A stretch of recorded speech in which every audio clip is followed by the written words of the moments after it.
Hello, everyone, and welcome to another episode of Hotline League. It is just a normal standard night for all of us. Not much has happened, but really excited to be here. I'd love to go ahead and introduce my co-hosts for the evening, none other than Cubby. Cubby, how's it going? Doing great. How about you, Travis? I'm doing quite well. It's been, I think, about 2 or 3 weeks since we did the last episode, depending on if you use Mark's definition of a 2 week break or a 3 week break or whatever. But it's been nice and relaxing. We can catch up a little bit. Next up, we have, speaking of Mark himself. Mark, how's it going? It's going good. Excited to be back. Here to Yeah. commemorate you, the show, myself. I don't know. Yeah, yourself. We're here really Yeah. for Mark. Yeah, he's leaving You You should have listed eSports yourself today. first. He doesn't know it, but we're casting him out. Yeah, why was I third? Yeah. Next up, we have Kelby. Kelby, how's it going? I'm doing great. Excited for LCS this weekend as well. Lots to talk about. Yeah, fantastic. It is fantastic to have everyone here. If you are listening to this on your podcast feed and you're confused because of the title that you saw, and you don't ever look at any of my other media other than the podcast feed, and you're now very confused, I did announce today, as we record, that I am going to be taking a break from League eSports, and if or when I return, it will be in a more casual fashion. So maybe I'll do something around Worlds next year, or some interesting thing that I can't stop myself from talking about. But this is sort of the end of the long-time career. Hotline League is going on indefinite hiatus, and so tonight's episode is going to be a little different, because instead of talking about all the stuff that Mark doesn't want us to talk about on the show, we're going to be talking about I'm making a joke. The last 14 years of of League esports. You can call in about the show, call in about, if you have questions for any of us. I don't want this to turn into a thing where it's only just people asking me questions or whatever, but your takes, as always, your questions, etc. I know that Cubby's pulling people already in the waiting room, but yeah, I do think Mark and Kelby. Mark, I know every time we have you on the show, and even when you used to co-host, you would talk about what you've been watching lately. So I think it's important for us to start with that. Not been watching a ton of movies, actually. I do want to see Eddington. People are talking about that. Not going to see Fantastic Four, probably. Just saw Superman. But the thing I actually just binged last night with Ashley was the K-Pop Academy, whatever the hell it's called, documentary on Netflix about Cat's Eye. Apparently it's good, so we watched a lot of that. It's been fun. Nice. I don't know. Kelby, do you want to chime in on any of this stuff? Anything you've been watching lately? I saw Eddington. I saw Superman. Yeah. And then other things I've been watching. I'm excited for the new Aronofsky film that's coming out. Although the trailer is it's the least Aronofsky trailer I've ever seen. What is it again? It's Caught Stealing, I think it is. Aronofsky's my favorite director, but I don't know. This trailer's fucking the most. I'm waiting for it thing I've Together seen. and Weapons and all those ones. That's when I'm gonna hit the theaters again hard. Yeah. Yeah. Also, we'll be skipping. I'm just done on the superhero stuff for a while. I'm over it. But then we got JJK and Demon Slayer later this year, so that'll be sick. I'm excited for those. You know what's nice on the last episode? I actually had to be cultured and also say that I also saw Eddington with you guys. So, interesting film. I liked it. I did not see Eddington. Cubby, how did What's your the last thing you golfing watched? tournament go? Oh, the golfing tournament? It was great. I was back home. I won with my dad. We won our flight. So the format is that you have 6 teams. We were one of 6 teams in the flight. So you play a 9-hole match against everyone. I don't know why we just skipped this, Travis. I think the media is way more interesting for everyone involved than my golfing excursions. But it's nice that you included me on the conversation of my interest. You know what? To be fair, with theirs. to blend the two, I watched Happy Gilmore too, which is like nice. a fever dream of a movie. Should I watch it? It set the record for the most cameos. You know what? That doesn't surprise me. At some point, it went from being like, I don't like this movie, it's bad, to like, I'm just watching to see who the fuck shows up next. And it was kind of fun. And like the whole thing exists just to like put his daughters in movies, apparently. Like, I don't know. It was a time. Well, we don't have a sponsor for this episode, but I do. I said that I would do this shout out because how much I appreciated my conversation with them. I do want to give a big shout out to NZXT because when I told them this news a while ago, I think it was last month, because we were talking about doing, well, it was time for renewal conversations on the contract. They were so supportive and so cool, and they just want to keep doing stuff with me in the future whenever opportunities open up and all that type of thing. So they're just an amazing partner, and I'm really happy that we had them in our final year of Hotline League. So shout out to NZXT. Go support those folks because they were super cool. I just realized I replied to someone in Twitch chat, and I'm logged into the LTA North Twitch account. So if anyone's confused when they see it, LTA North not yet, gonna go see Eddington soon. Nice. Oops. That's so amazing. I love it. All right. Well, let's see. So we talked about what we're going to be talking about tonight. I know that this used to be like a Christmas tradition for the Christmas shows, but nobody else needs to do this. But I will be cracking this bottle of 2017 Cabernet that I've had in my kitchen forever, pouring it into a TGI wine glass. So that's what I'll be doing. And maybe this will get me to just say crazy shit on this episode. One bottle or one glass of wine. One glass, not a bottle. This, Travis. I like this. I don't have any alcohol, unfortunately. That's fine. Nobody else needs to do that. Timothy, Alex, thank you for gifting the sub to LTA North. I'm sure they'll really appreciate that. Mark. But you know what I do have, Travis? Yeah. I'm excited to see. We got a bowl. Oh, you got a Red Bull Zero. Okay, well, they're not sponsoring this episode, but I appreciate you've got it. But it will give me the energy, and it's hydration neutral to get through. Also, I see so many people subbing. Like I think I've doubled my subs over the course of this episode. But you all need to know that you shouldn't be subbing because I'm quitting. That's like a thing you do when you're trying to support my content. But I'm now not going to be doing the esports coverage. So is there a opposite of a hype train for people canceling subs in a row? That would be good on that. Yeah, we need to see. Can we get to 0? I can start that one actually real quick, Mark. Yeah, let me go dig through my subscriptions. Yeah. Awesome. Mass unsubscribe. Well, gosh, normally we just at this point in time we talk about what's been going on recently, but I think I will just open the floor a little bit to kick off. Before we get into calls, like any fond memories, anything that you feel is worth saying, or anything before we get into calls. And I guess before we get into that, I should say that, yeah, if you want to call in, I know some people said that they always wanted to call in but never got around to it. They were feeling like they needed to tonight. So please make sure that you get a chance to do that. I already see some personalities in the waiting room, but we're going to do our best to not fill it with too many personalities, because also we want to make sure that caller or like viewers get a chance to chat in the waiting room. But yeah, man, we have a lot of people in the caller stuff, so hopefully we get to everybody. Well, not everybody, all the people we can. Anyway, Cubby, what's going on? Any thoughts on the news? I mean, we talked about this a while ago, but yeah. I was waiting to be sappy till the end, personally, Travis. You don't have to be sappy. Yeah, I'm not saying you need to be sappy now. Oh, okay. I'm just saying, anything that you want to say here on the final episode before we get into calls. Matt, no, this was I'm a little torn on this one. Obviously, I was a fan of the show. I didn't tune into every episode, but I think anyone that's a fan of Western League, you have listened to Hotline League at one moment or another. And it stinks to step into a seat and be a part of the downfall of it, which I've now done for the jungle and this. Which definitely I'm a little bit torn on, because obviously you never want to be there. And I think that part of it's the space, part of it's me. Like I have to accept some culpability in this too. I appreciate you taking accountability, because I didn't want to say anything, but I'm glad that now I can reveal the real reason why I'm quitting League esports, which is that Cubby does the show with me. I can't do it anymore. I feel like you're underselling it too, Cubby. We're not going to include any challengers in there as well.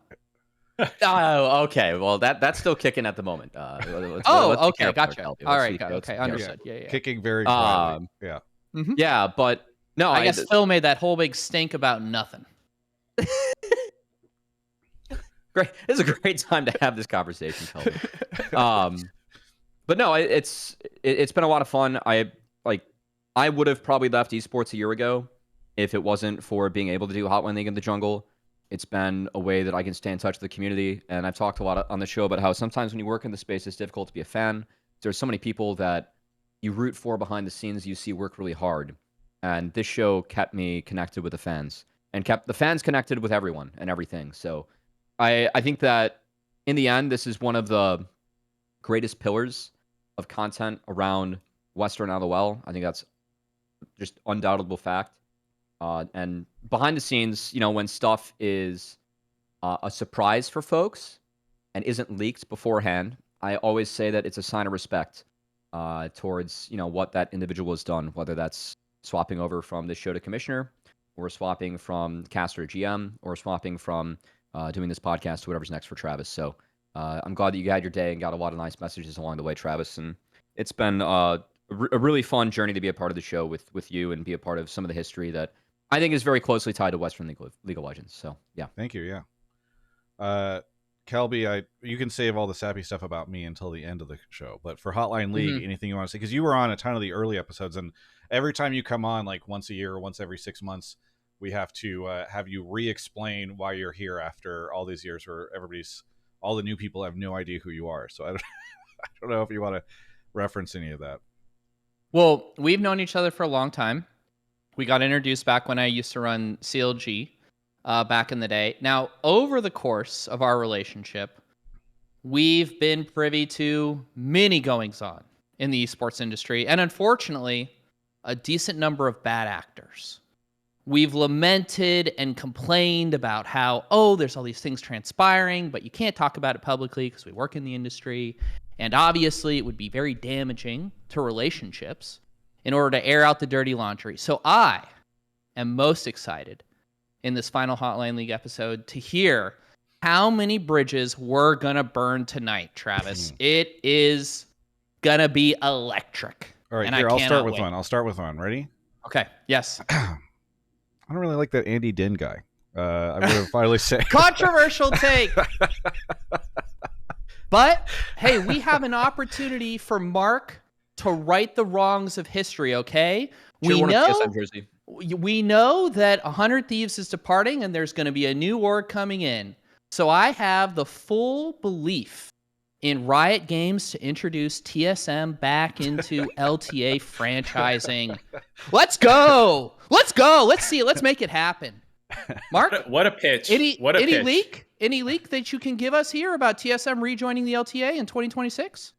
We were heavily considering it until Travis just dropped that bombshell that he doesn't like Andy. So I think that's Travis, put a kibosh on that. You ruined it for all the TSM fans. Yeah. Still a Riot show on the end, Travis. Oh my God. Exactly. Exactly. I thought it was fine when they took that FTX sponsorship. All right. Finally, Mark, before we get into calls, anything you want to throw out there that just helps set the mood for tonight's calls? So you don't want us to be sappy now? You want us to be sappy at the end? I think that makes more sense. I don't know. You could talk about Hotline League now, and then if you're going to say something nice about me, you could say it at the end. All right. I liked Hotline League. I thought it was a lot of fun. It was 4 or 5 years of content together. That was a pretty good time. And even though this is the end of Hotline League, I assume we'll end up on other talk shows talking about other random bullshit. So, end of this, and who knows, hopefully it's not the end of it all, though. That's true. I'm actually just biding my time until Mark stops being commissioner so we could revive the Genshin podcast, I saw somebody ask for that today. I've been trying to get you on I don't know how you even say it. I've been trying to get you on that, and you won't play it with me. Yeah. We could be kings of that content by now. Yeah, if folks are interested in Mark and I doing a Horse Girl podcast, let me know, because that's the potential. Nikkei trained you for this. I'm trying to figure out all the different options for me going forward in my career, and that was one that's sort of lower on the expected list. But maybe we can get that going higher. All right. Well, Cubby, do you want to go grab our first caller? Got it. Yeah. Thank you to Brandon for the $50 super chat over on YouTube. You all are being so generous tonight. It's crazy. Maybe if you'd been this generous before, I wouldn't be. No. Longers, thank you for the $10 super chat. Uh, where are we?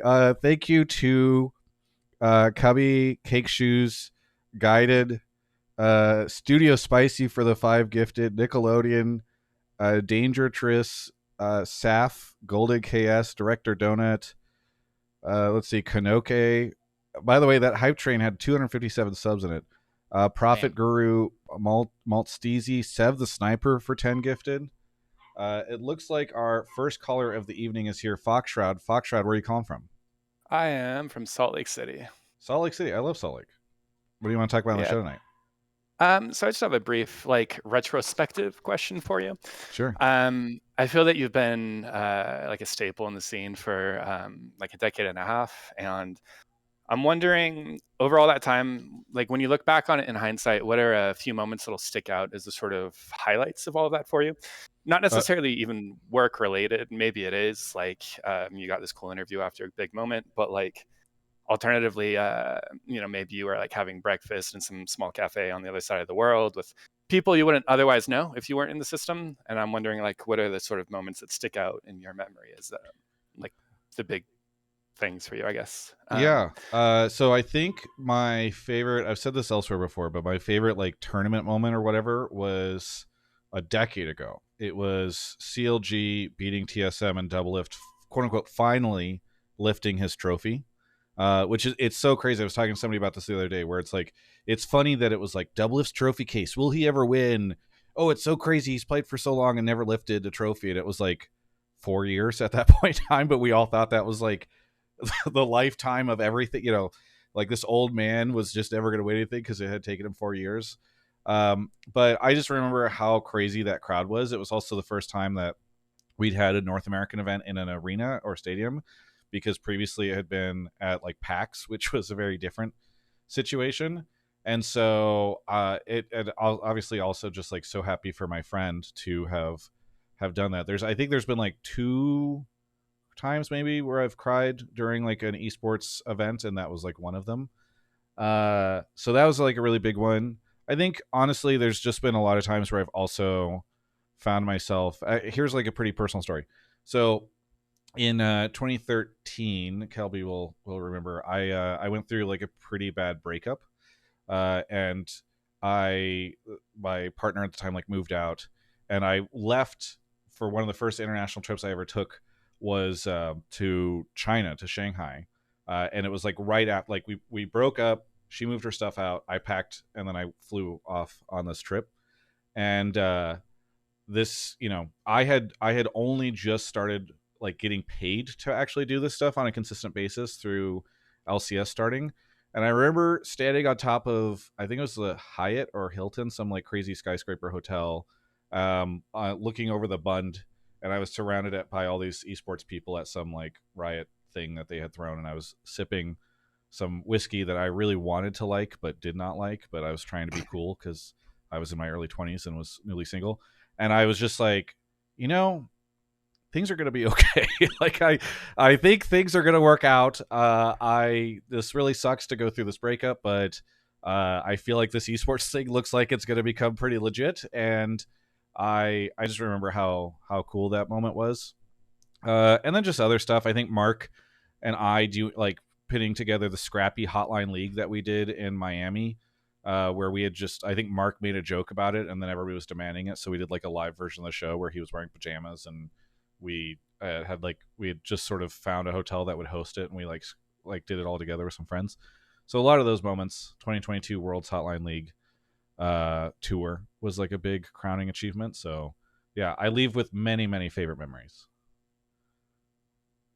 I also I had a second part to this question. It's a little bit briefer too. This is really ambiguous, but I'm curious, since you've worked in such a sort of unique space and niche, if you have if you were to pick any one bit of wisdom or lesson you've learned is sort of the most important or impactful thing you could impart on anyone from the time you've spent doing this, what would that be? God, I don't know. Could somebody else go first? Anybody else have any tips or advice? I guess I'll fill in the gaps while Travis thinks. I would say if you're excited by what you're doing, it'll always kind of be worth it, I think. There's definitely episodes that Travis and I had on Hotline League where we both looked at each other and both like, dude, I don't fucking want to work today. I don't want to show up and do this. But like, anytime there was one of those like Hotline League Miami's or the bigger projects or those things, like they took a lot of work, but it was always worth it. And I think that's applied to I can probably speak for Travis. Like the projects that get you excited are always like what end up being the best ones and the most memorable.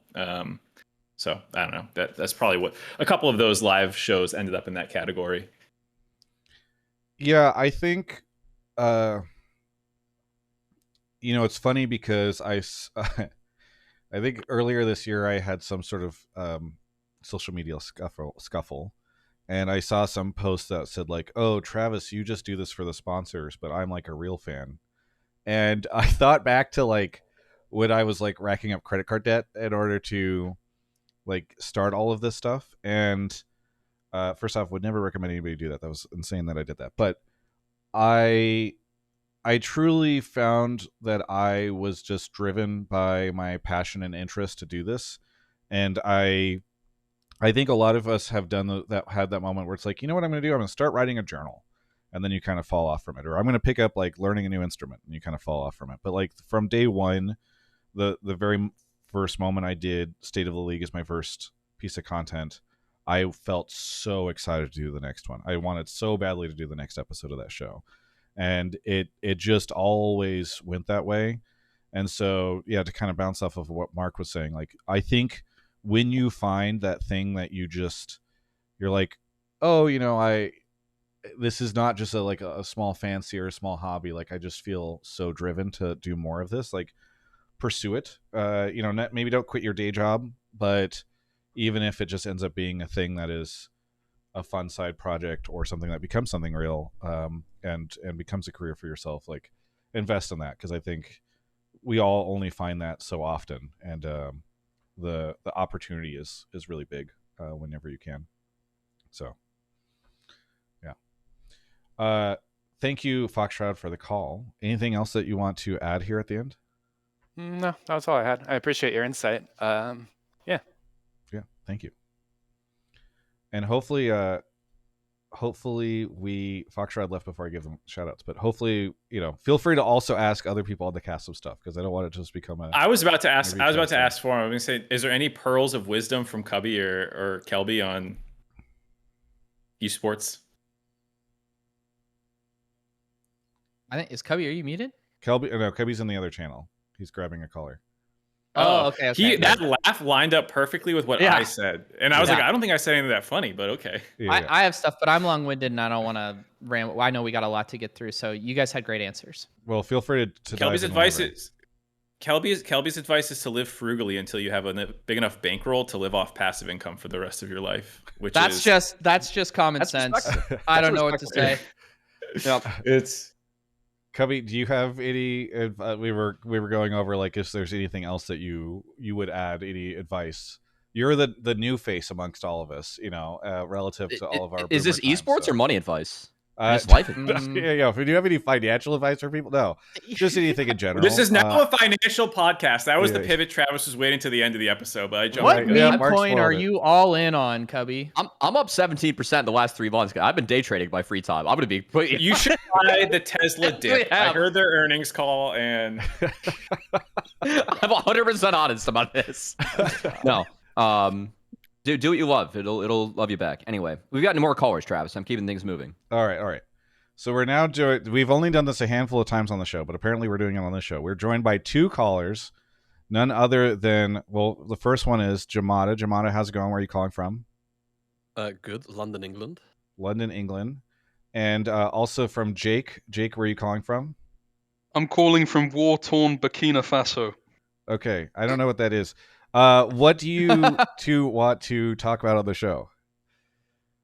Well, I'd just like to clarify that I wanted to call in just to pay my respects, and just to have some nice words for you and the show, and just your career in the space. And obviously, whenever I attempt to exist, Jamada feels the need to tag along with that. Gotcha. That's really my perspective on this. I understand. And Jamada, what beckons you into the call with Jake? Well, first off, if it wasn't for me, Jake wouldn't be here. So let's just clear the air there immediately. Gotcha. Secondly, very similar to him, I just wanted to come in here, share some respects. I've really enjoyed you inviting me onto the show a whole bunch of times over the last couple of months. You guys have been a blast, so it's kind of sad to see you go. I feel like I've just got here and kind of like started being a part of this place, and now you're off onto the greener pastures. Yeah, you messaged me, I think, a couple weeks ago and said, "Am I going to see you in Dallas?" And I can't wait to meet up. And I was like, But the good news is that you, that's still you happening, will, because I'm going to Okay. fly in from MagicCon Atlanta. I still want to go to finals, so I'll probably fly in Sunday Who's morning. picking the food if you guys are meeting up there? Oh, that's a good Ooh. question. Mhm. Well, Very I good know question. I need to help Jamada eat good American food, so I feel like I'll be taking Well, him somewhere. remember, I'm practically Texan also. Like this is like half like Also why I a bring it new part of my new, so there's a few places I could bring you to, probably out in Dallas. I don't know how much time you've got, but I could. Where's the place that I really like that I go to every time there? That's like barbecue. Yeah, we'll figure it out. There's this Brazilian steakhouse I go to every time I'm out there, which is fucking immaculate. It is one of the nicest food places I go to every time I'm in Dallas. That could be the shout. Yeah, I think it's Terry Black's actually is where I always go. I really like Terry Black's. So, well, this is a good moment to settle this debate once and for all. We'll start with Kelby. You've been to the UK, right? I mean, yeah, but I haven't I've been to Birmingham and My condolences. I apologize. yeah, for an Apex event. It was fucking bleak. And then we went to the McLaren headquarters when we went out there with like a thing with ammunition back in the day, but I haven't like really explored the UK. What did you think of the food that you did eat there? Careful now. Not memorable. But this is again, we're talking about Birmingham. Birmingham, in many ways, the war-torn Burkina Faso of the UK. Yeah, no, I did not think it was the best that the country had to offer. I had to bite my tongue so hard when Kelby was like, "I haven't explored much of the UK." And I was just like, "Why would you?" I'm sorry, it was so. I'm on the UK London food hater train. Plant my flag there. How? So Uber Eats right wasn't Because I have working taste when you were buds. here, or? Yeah, no, I don't know. Yeah, I put we the things couldn't in my mouth order and- we couldn't order cold beans on toast. Wait, why is it so quiet? Where'd you guys go? I think that Anthony Bourdain has done irreparable damage to the American palate and kind of the self-identification and narcissism of the pursuit. That's what you're doing. You're you want to die insulting. on? Yeah. Anyway, I came in here to pay my respects to a great gas giant of this industry, and I'm being lambasted with these. You're asking me to die on hills that I've not even declared allegiances to. Okay. Well, I mean, it is a traditional Where's your Hotline League patriotism, topic. though? By the way, now what do you mean you don't want to down this hill? This is what you're talking about playing for the badge, dying for the badge all the time. You're not playing for the flag right now. I'm not going to talk to esports people about nuance. We all know we're not capable of it. Let's just say, well done on the interviews, Travis. And I heard the magic is gathered or something like this. That the rift is bound, something of that nature. Whatever that means, I hope it goes well. Well, I think what happened was you were not at MSI, and then I was like, well, if Jake's not here, it must not be worth doing anymore. So that was that was what set me out. Yeah. No, I appreciate it. It was always super fun working with both you. It's like I consider, maybe this is patronizing. I hope not, but like I consider you both to be kind of like newer generation of. Oh no, of course, yeah. Of esports for sure. personalities, and I think that you both give me a lot of hope for the future of the sport, because I think there's so many people that are like they've gone off to go do other stuff, or they've decided to go work on the right side or the team side or whatever, and I think both of you have shown like a great dedication and passion to the sport in so many different ways. So it's been fantastic to have both of you be part of the scene for the last couple of years as I've gotten to know you both. So it's been fantastic. That really means a lot, Travis. And I feel like I kind of wanted to give some anecdotal words of praise your way, because I feel like, me and Jamada were joking in the waiting room. This feels like a kind of a funeral for a friend, or like a memorial for a friend that like we haven't necessarily like known for that long. But I mean, it's been maybe 2 years now since I think we first met, MSI 23. And I remember I've even had this conversation with you, like this feeling of like entirely self-inflicted and in my own head, like competitive nature with you. Because I think that's just how a lot of esports content ends up being when you're at events, just because you're of the all trying to nature get the of faker interview. You're all trying to get the everyone's Cops interview. Yeah. everyone's competing for a limited amount of things, and the way it's structured, like, just naturally breeds competition. And so, like, I definitely felt a little bit of that, just like naturally. But kind of what I realized over time was that you are always someone that I think I have to give you a massive amount of credit. People might not agree on certain aspects of things, or people might not like the direction content is taken at some points. But like for me, working an event for you, I think one thing that people don't say enough, or maybe there's too few people to say it, so not a lot of people can say it. You're always someone that like pushes to help other people working in the space. Like I always felt like with you, even if we might not have seen eye to eye on some things, or like we might have had a little bit of back and forth or whatever, like you were always like, oh, I think we should do this to Riot. You always use your position in a way of like, not that Riot was doing anything wrong, but more of a thing of like pointing out things to them when other people might have felt like, well, I'm new here, I don't want to say anything. Or Yeah, like to be clear, even Riot doesn't do things that are wrong. no, I mean that's I might work the next event, so like who knows? I might get my visa to China. That's not what I was saying though. Do I need to go to the bathroom? If there's a topic coming up, just let me know. Listen, MarkZ, this was actually Jake Don who was on this call. It wasn't actually Don Jake. It's a different guy. No, yeah, but okay. I mean, like Travis, when you bought like pizza for everyone in the press room at the most recent Worlds 24, I felt like it was just a really nice gesture, and just stuff like that. Like I know whenever I've needed any like particular advice about anything, or I feel like, well, how do I handle this situation because it's so new to me?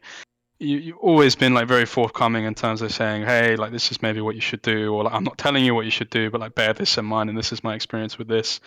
And I think that's maybe an undersung element of you as someone that's existed in the space that maybe other people won't have had the chance to see. And I feel like I'm one of the unique few that might, well, not over the years, but at least in recent times, that would have the chance to say that. So I wanted to make that a public matter as we bid farewell to this chapter for you, because I just wanted to put that forward. Thank you. No worries.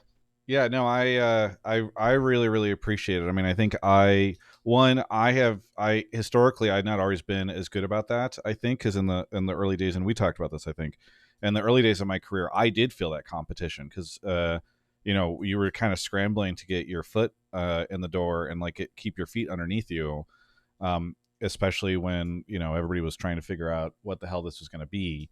But I'm glad that I pulled my head out of my ass and got better about that type of thing. And I also think that there are other people in the space who I can't name all of them right now, but like people who came long before me who helped me out a lot. Like I know he gets a ton of shit, but like Slasher, who was in the chat earlier, I remember meeting him at MLG Rhode Island, Providence, which was my first event that I ever worked, and he immediately came up to me and was like, yo, why'd you name it State of the League? You should have made it your own thing or whatever. But then was very helpful to me, helped get my gig at GameSpot. And then when I was telegraphing to him I was looking for something else, like helped introduce me to the folks at Yahoo. DJ Wheat, who's always been so friendly to me. Marcus, great dude.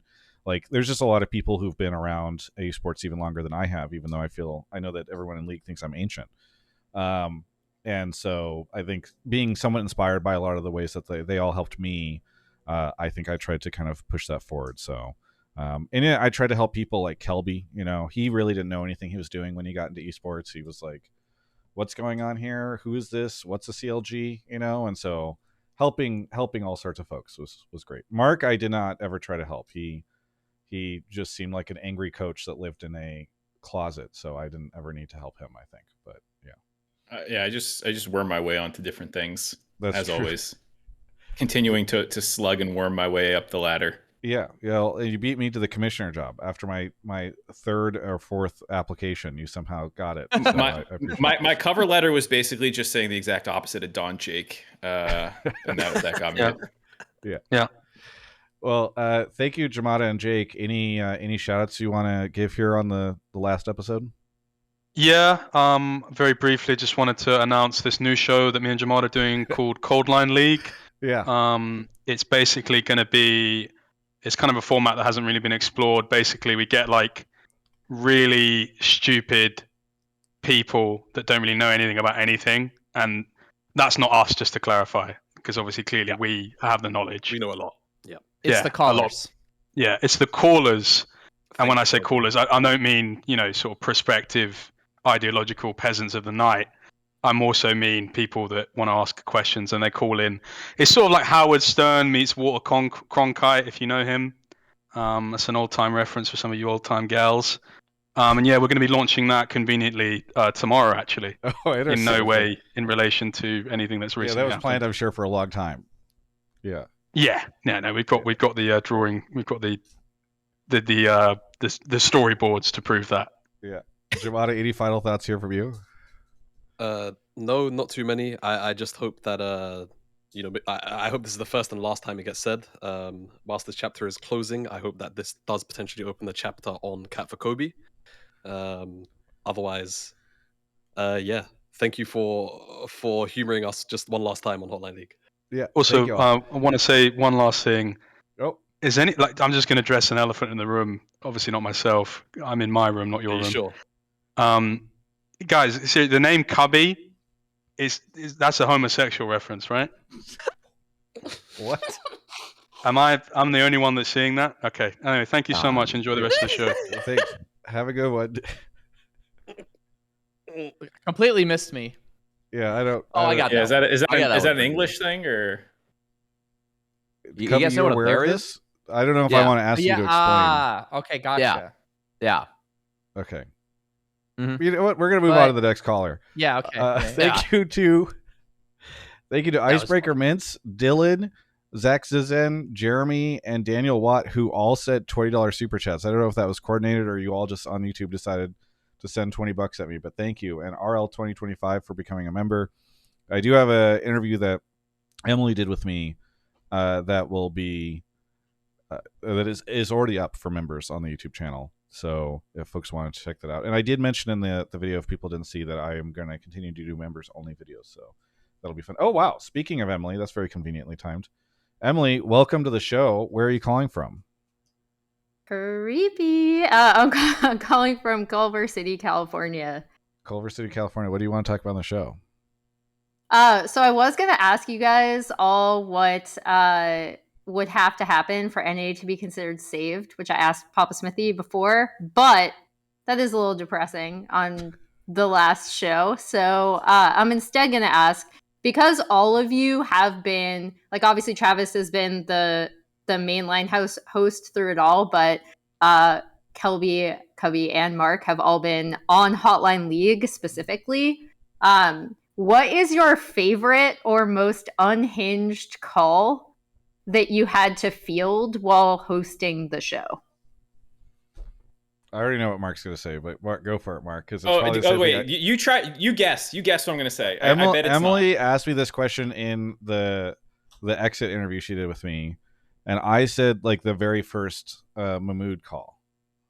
Oh fuck! All right, you got Mahmood. I thought you were gonna say the Hotline Love, because that's a number two. Like helping. Yeah. I know we played really an actual insignificant part, but the idea that we held one show, one guy called in, and we have one marriage in our cap, we are better than literally almost every single reality TV program out there.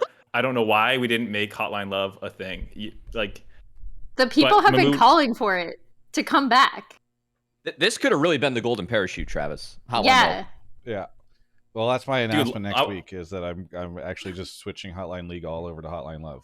I don't know if people know that. Was a bit of a personal Hotline Love adventure next. That was like 6 years ago, Mark. Do you want to explain what that was?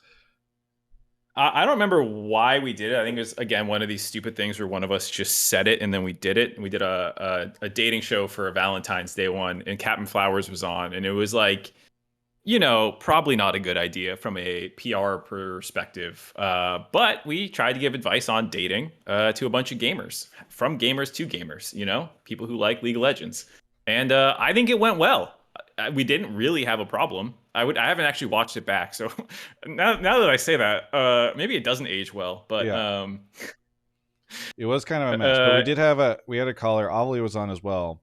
We had a caller who called in, said they were interested in somebody and wanted to know how to like talk to them. We all gave this individual advice. I think he still hangs out in the channel sometime. I don't know if he's here tonight, but they ended up getting together. Then they got married, and now they have a kid together. So that's a really good one, Mark. I do appreciate that. Yeah. Yeah. Mahmood is actually the most unhinged call, though, I think, ever. Cubby, what about you? Any memories? What's the context for this one, by the way? It was like maybe COVID era. Travis, you can help fill in the details if you remember. And like it was sometime about like LS had said something, because I think LS was a big part of the talking point. It was an LS thing. So Mahmood was a huge LS fan. Mahmood lived in Iraq, and yes, this was and called in from Iraq, and the background of the call from an audio perspective was like basically what like Hollywood would do for like a shitty stereotype of Iraq. So we weren't sure if it was like a real call or not. And then it turned out that it was. And Mahmood ended up being like a frequent caller of the show. And he was a huge LS fan. I think the take, Mark, if I recall correctly, was that LS was like the Messi of League of Legends. Yeah, it was something that he's like going to save League of Legends about something, but I couldn't remember what it was. I feel like he's gone more the Ronaldo route now, but you know. Yeah. And Mahmood was also a little unhinged in the way that he would like talk about things. That was the real kicker, was like, there was the background noise, there was all this thing. He just like had a bunch of sayings. It felt like prepared, just the way he talked. And like, it was also not very PC. I remember he said like a couple things where, we had a couple times where we had to scold him for saying things that were inappropriate. So yeah. So it was like, it just felt like we were getting hard trolled, but it turned out to be legit. Yeah. That's funny. You should task Drew with scrubbing from the annals of history all these references. Dude, it's crazy. It would be, what are we at, like 360 episodes now? I forget what episode this is. I should have looked beforehand, but the top 10 Hotline League calls printed by Watch Mojo. I don't know if I could afford that, all right, Cubby, any favorite memories? A couple. I was on here for when Boostio gave the double lift take of China has no chance of beating us in Valorant. Oh yes, that lasted about a year. Boostio specifically, not Boostio, but Boostio. Yes, Boostio. Yeah, that lasted about a year. Yeah. The other funny one was when you had Rafa on when he was announced for LCS, and I like watched the back half of the episode, and he's like, "Did you catch the start?" I was like, "No," and he's like, "Watch it," and he's like watching it with me, and just talking about like how I'd get Chipotle and like rip ass around the house. So he just outed me for like, around the place. I was like, "What?" So, now I'm the co-host. It's I got no revenge on Rafa for that one. That was a bummer. Yeah. Oh my god, I'd totally forgotten about that, but that was amazing. Kelby, any fun memories from your time on the show? Any fun callers? Well, you have a guess what I'm gonna say for at least like the most memorable moment?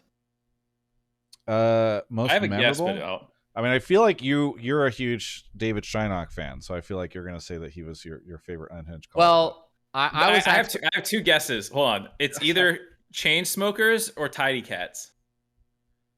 No, those are both great. I was talking about a call, which was when we had Greg Kim on, and there's a couple times where I went in on people. I think, in hindsight, we've talked about this a bunch, the Greg Kim call just stuck out because he was another like public figure in the space, and I just I did not hold anything back. Yeah. And it was just kind of Greg awkward. said that he felt like it was very early on in Evil Geniuses being a part of the league. And Greg said that he thought they would succeed because they had, I believe, the smartest staff or something along those perspectives. Like they just, and Kelby took, smarter. For some reason, Kelby will be so random because he'll be the most chill person ever. And then sometimes something will just turn him into a demon. And that's what happened here. Kelby did not he took great exception to Greg saying that he thought that AG could succeed because they had the smartest staff. Is this like Snoopy, like original EG? No. This This Right is when like they joined. 20. Peak 6 version of 20, each. yeah. Like before Peter Dunn. Yeah. No, I think this. Oh, is it? Yeah, I Well, think it was maybe it was like 2020. right around that time, Yeah. but yeah. Yeah. No, yeah. He made some very general and bold claims about evil geniuses, and I took him to task with it. And yeah. And that continued behind the scenes. Like I would see Greg and I'd be like, by the way, I That's hope funny, you know Kelby's not always like that, you know. I think I even introduced you guys at one point in time and there was like an awkward interaction. Yeah. I was gonna say that call reminded me of one of the other like legendary ones, which was, who was it? Hunter and Jacob Wolf, that one? Yeah. Jacob thought he was That like was another be one. really smart and go in on Hunter and like call him to task just for awkward. Golden Guardians not doing well. And then it just ended up being awkward for everybody because it just did not go over well. So yeah. And I think it was also one of those ones where like it just went on late. Like I think we went like 40 minutes over. So I can't remember. It was one of those like trapped in those moments. Oh, the Parth call. Write me a document. Oh shit, that's another good one. Oh, dude, that's funny. Yeah. Parth telling somebody to write an essay for him. That was a crazy one. I love that actually half our unhinged calls were unhinged because the people that were on the show being unhinged, not like the callers themselves. Oh, you know what a funny memory I have is I remember when Papa Smithy was on and like a bunch of photos popped up on the screen. That's true. Yes. That is a top 10 Hot One Thing moment for me. Yes, always. it ended up on live like stream his fail. face and all the photos popping up, just be like, what? Yes. Wow. All right. Well, that's a good one to move on from. Wow. Yeah. These are great. Thanks. Emily, do you have any fond memories of the show that you want to call out? I mean, I've been on the show a lot. I feel like the audience you've cultivated has always treated me very kindly, which is nice because I think I'm pretty self-critical. So yeah, it's nice to like kind of go into something and make the assumption that people are going to be mad at you for whatever reason, and you know they're not. I always really enjoyed this show just because it was such a great bridge from I think the business / like punditry to just an average fan. And I also think especially towards the end, like especially the live Hotline League shows in 2022, I think that I attended at Worlds, there was a really cool like influx of fans that was kind of coming in that were new and fresh, and you did a lot to help like elevate those voices, which I thought was really great. And yeah, I don't know, I'm gonna really miss the show. I'm really bad with like emotions so you're not gonna get a lot of like that from me, unfortunately, but I'm really grateful to have worked with you, and yeah, I'm gonna miss it. So that's about it for me. Also, I really enjoyed being on your Genshin podcast, and you should do an Uma Musume podcast once you start playing, Travis, because I have spreadsheets. It's gonna be great. Wait, are you playing? Did we talk about this when you were here last week to Yeah. record the interview? Yeah. Yeah. Oh, right. Oh, yeah. You were talking about how you were not, I think you said you're not surprised Mark likes it because it's a very spreadsheet heavy game, and that's like Mark's thing. Yeah. Yeah. Yeah. All right. Well, thank you so much, Emily, for the call. I really appreciate it. That was a fun walk down memory lane especially for the show. So thank you. And thank you again for doing the interview with me. Yeah. No, it was great. It was a lot of fun. Thanks for thinking of me. Yeah. Have a good one. Bye. All right. I'm keeping it moving today, Travis. Yeah, while Cubby goes, I know we need to we'll go faster on some of these.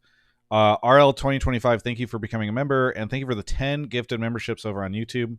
Austin for the $7. Tennis Guru for the 10.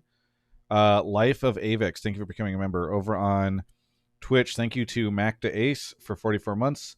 Slade, Mini Zodiacs, Elias, Nick Allen resubbed with a Prime. I didn't even see that. Thank you, Nick Allen, for the sub. Shining Gold for the Prime. Kylo Zen, Sapotted Bra, thank you for the gifted. Serenus, Outlandish Nerd, Dan, Liberi, A Bag of Ducks, Easy S, Leo gifted sub to Mark. We'll get to more of those in a second, but we have, wow, this is, I think what happened, Cubby, do you know who you just called or who you added to the call? Roughly, yes. Okay. I'm a little bit too new school to know fully, but Yes. I know this is going to be a good one. We're joined by an ancient League of Legends individual. Hitstreak is here. Hitstreak, where are you calling from? Wow. Santa Clara, California. Santa Clara, California. What do you want to talk about on the show? Travis, I want to talk about you, man. This is all about you. This is all about Hotline League. Yeah. So, first of all, I jotted down some notes before I joined, and two of the words that came to mind were underrated and underappreciated. In that you've been such a consistent voice for not just League of Legends, but for the League of Legends community for so long, and I think when I think about the voice that you have, it's not just yours, but you've done a hell of a job in representing the voice of the community that, and Emily used a great word, cultivated. You have cultivated an incredibly powerful community, and you've represented them to the best of your ability for a very long time now. So I just wanted to call and congratulate you on that, because I don't think the League community truly appreciates what they're losing in this show and in your representation. So congratulations, man. Dude, thank you, Jesse. I really appreciate it. For those that do not know, Hitstreak was like a founding member of League eSports and ran their community and social stuff for a very long time. And I think in some ways like the kind of golden era of LOL esports socials. So I really appreciate it, Jesse. It's been great. Your support has always been appreciated. I know you've gone off to do other things over time, but it's been really cool to hear. You know, you just message me every now and then. You're just like, oh, this is cool. Or I remember I'd see like a random sub from you during the years while I was doing the show. So I really appreciate that. Thank you. Yeah, I can't profess to doing the best job of keeping up with League. I think those who have moved on from Riot and from League of Legends esports can testify to that. Being a part of League of Legends esports takes a lot out of you. The fact that you don't have more gray hair on your head, Travis, I don't know what you're taking. I don't know what product you have. But that speaks to I think your character, because the fact that you've been able to stay so positive, and I know that there's been some downtimes, but the fact that you are sitting here with a smile on your face, it's impressive. Because man, I'll tell you, I left Riot in 2016. I think I've played a game of ARAM since, and that's been it. I have not played that game. I have barely followed it since then, because it takes a lot out of you. So really impressive that you stuck with it for this long, and I don't blame you for just saying, all right, that's enough. I'm clearly having fun with other things, and wanting to move on to something that maybe right now you're more passionate about. Thank you. Yeah, and I mean, as I said in the video, like it's a lot of different things. I don't leave easily or readily, and I do. It is true what I also said, what I said in the video, which was like, I don't think I will be able to stop myself from chiming in from here and now, or doing a random Hotline League at Worlds next year whenever it's back in the States and the North America and all that stuff. So like, I think I will still pop up from time to time, because I love it so much. Even if you're right, at times it had. I think all four of us can testify to the fact that it can be kind of exhausting at times. There's always sorts of crazy things that pop up, and you have to kind of deal with it. So I appreciate it, Hitstreak. Yeah. I would give you a shout out here. Oh, go ahead, Mark. Oh, sorry. Go ahead. No.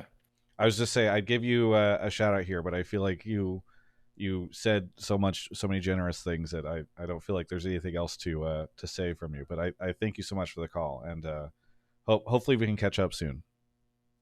Yeah, likewise. If you're ever up in the Bay Area, please let me know. I'll be down at TwitchCon if you're going to be there. Love to catch up. Same thing with Unfortunately, I'm you. going to Sherman's Love wedding to see you. that weekend, so Oh. I will not be at TwitchCon. But Well, yeah, another old school esports head. So yeah, for sure.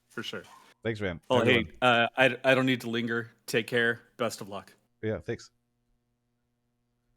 I was going to throw out the just a +1 on your time here, and I think the amount of people who I think jokingly but not so jokingly got their start with Travis, who ended up becoming really big in other things, or even this, like Shocks, Broden, Ovely, myself, you could say, you know, at least like at some point worked closely with you on things. So I think it's a testament to talent, working with people, this sort of thing. I don't know. I think it's cool.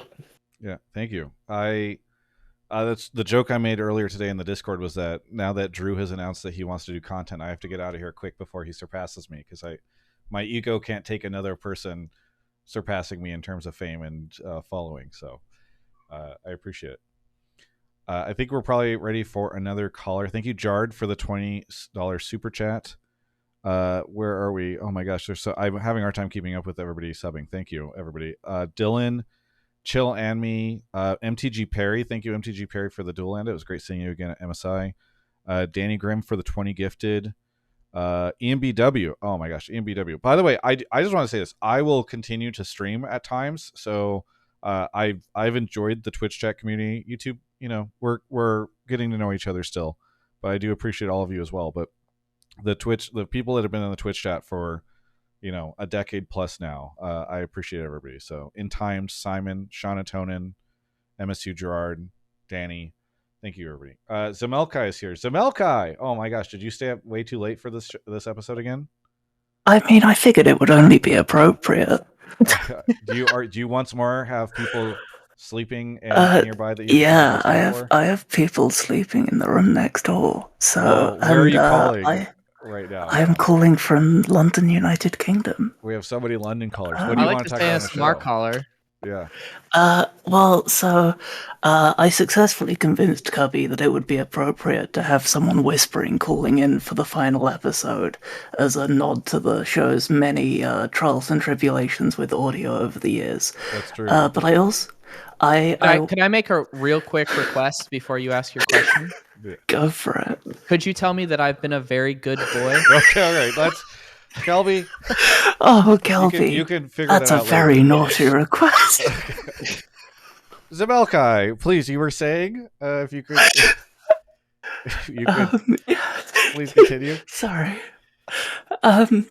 Yeah, no, so I wanted to call it because I think that I'm someone, well, for one, I'm unofficially representing one of the many people who has wandered into Travis Gafford's Twitch chat at some point and then hung around for long enough that he's gone, oh fuck, I don't have a mod right now, and then has become a mod for Travis. And there's quite a few of us. It's not an exclusive club. But I think that Travis is the reason that I am watching, well, now LTA, but then LCS, because I had just started to get into LoL eSports, and it was Worlds 2021, I think, and watching the Hotline League for that then got me to start watching... No, it would have been 2020, but anyway, got me to start watching things. And but I'm also like representative of, I think that one of the other things that a couple of other people have talked about is the inclusivity of this show, and like Travis, Mark, Cubby, and also Kelby, like this show has a very caring community, and I like to joke that I'm part of a long line of the trans women callers to Hotline League. We had, I think, mistimed after me. But, like, this show has been an institution in a lot of ways. And I just really wanted to give credit to that, because if you had everyone call in who Travis has made watch LoL eSports and who he's kept interested in the scene, this show would beat its longest running time by several days. But so I think that really deserves credit and deserves, credence given to it. I think you're just saying this was the woke League of Legends show. Well, it's certainly keeping me awake. Yeah, I really appreciate I appreciate you mentioning the fact that you became a mod for the channel, because it is so easy for me to think of the video folks that I've worked with before, the co-hosts or those folks, but I think a group of people that I've probably not done a good job of calling out in the pieces of content that I released today or the show is like, there were so many community members who have just done little things to help me over the years. Corey Lulu posting so much stuff to Reddit. A whole bunch of folks, Simon, who helped build out the Discord. Numiii, who was doing so much stuff that eventually I felt like I had to start paying her for that. Like the whole crew of mods that have just, at times when I've been distracted for a week, people will come in and spam some crazy shit in the Discord and you all take care of it. And I noticed it 2 days later in the mod chat. So I really appreciate so many people. There are even people who work at like hotel chains who have been like, hey, I will help you travel to events by using my friends and family to help get you like deals on travel and all that stuff. Like, there's so many folks who have just quietly over the years helped enable me to do this, either by volunteering their time or their resources or connections, relationships, etc. That it is like astonishing. There was a person who in 2022 at Worlds, I was like, I have to figure out how to get 2 hotel rooms in New York for like 3 weeks. And this individual helped me figure out a way to do that, a way that would not break the bank. So I just appreciate all of you who have done this type of stuff for me. And I think it in many ways, it has been difficult to be accepting of the fact that I need to, figure out a new relationship with League eSports, because there are so many people who I feel I owe so much to, and folks like yourself are in that category. So thank you, Zemelci. Thank you very much. I think, many fond memories of this show. What was your favorite location for everyone to do a episode from? Because my personal favorite has to be the hot tub Hotline leagues. Oh From, yeah. Yes, That's a great call. yes. When we were, Mark, you remember we were first in the hot tub category? Yeah, I remember that meta was just taking off. We timed that perfectly. Yeah, during it was, I guess it was technically not a Hotline league, but when the hot tub meta was going crazy on Twitch announced that they were going to create a new hot tub and pools category, and they announced it while we were live in the hot tub doing MSI coverage. I think it was during COVID, and I immediately leaned over and switched us into the hot tub category. And we were the first people to ever stream in that category, Mark and I, from the hot tub. And you could probably go back and find like Kotaku articles or something like that like the people who were writing these news bits like went and screenshotted the category, and like Mark and I were like shirtless in a hot tub at like near the top of these screenshots at the top of these articles. And I forgot about that. Thank you. So you're telling me that you smashed the dating game or dating reality TV shows and also smash the hot tub meta, but we're not going to bring back Hotline Love for the golden parachute. Yeah, we should have done Hotline Love from a hot tub. That would have been good. So yeah, Zemelci, thank you for that. Any final thoughts before we say goodbye? I mean, like, I'll be interested to see where things go from here. I think with the free time that you now have, obviously no longer covering LoL eSports, will you finally be getting into anime? Because I've got some recommendations. Travis watched one recently and said he liked it. So the dam is holy breaking. shit. I what was watched what- Blue-Eyed Samurai, which is not technically an anime, but I did say that it was an anime that I watched and enjoyed mostly just to tilt Mark because I thought he would take offense to me suggesting that was an anime. But yeah, but it starts with the ironic denial, and then we'll have you on all 5 seasons of Bungo Stray Dogs before you can count it. When I was down at Comic-Con, I was hanging out with somebody, and she suggested that I watch. She said that what she would recommend me to watch is Steins Gate. I don't know if any of you have opinions on that, but I could see you enjoying it. Okay, all right. Well, thank you, zemelci, for the call. I always appreciate everything you've done for the show, and hope to see you around in the future. Yeah, no, I hope you get to come back to the UK sometime and enjoy, the best food in the world to offer. Yes, exactly. Thank you. Bye. Bye. 2 follow-ups. One, I shook my hand at Steins Gate because I just don't think it's a good match for Travis with the humor, but who knows, maybe. And then the other thing I was going to say, to add on to like gassing up all the people who helped Hotline League, like funnily enough, when we made the show, the joke that we made was like, we can just farm people for content, so we don't need to come up with ideas, because all the other talk shows, because there's always a million talk shows around League, but there's always like, what's the run of show, what are we going to talk about, who's the guest, yada yada yada. The whole premise was like, we can milk this thing forever, and the reason we could do it was because the fans and the people calling in, and it was cool to like see people become characters and like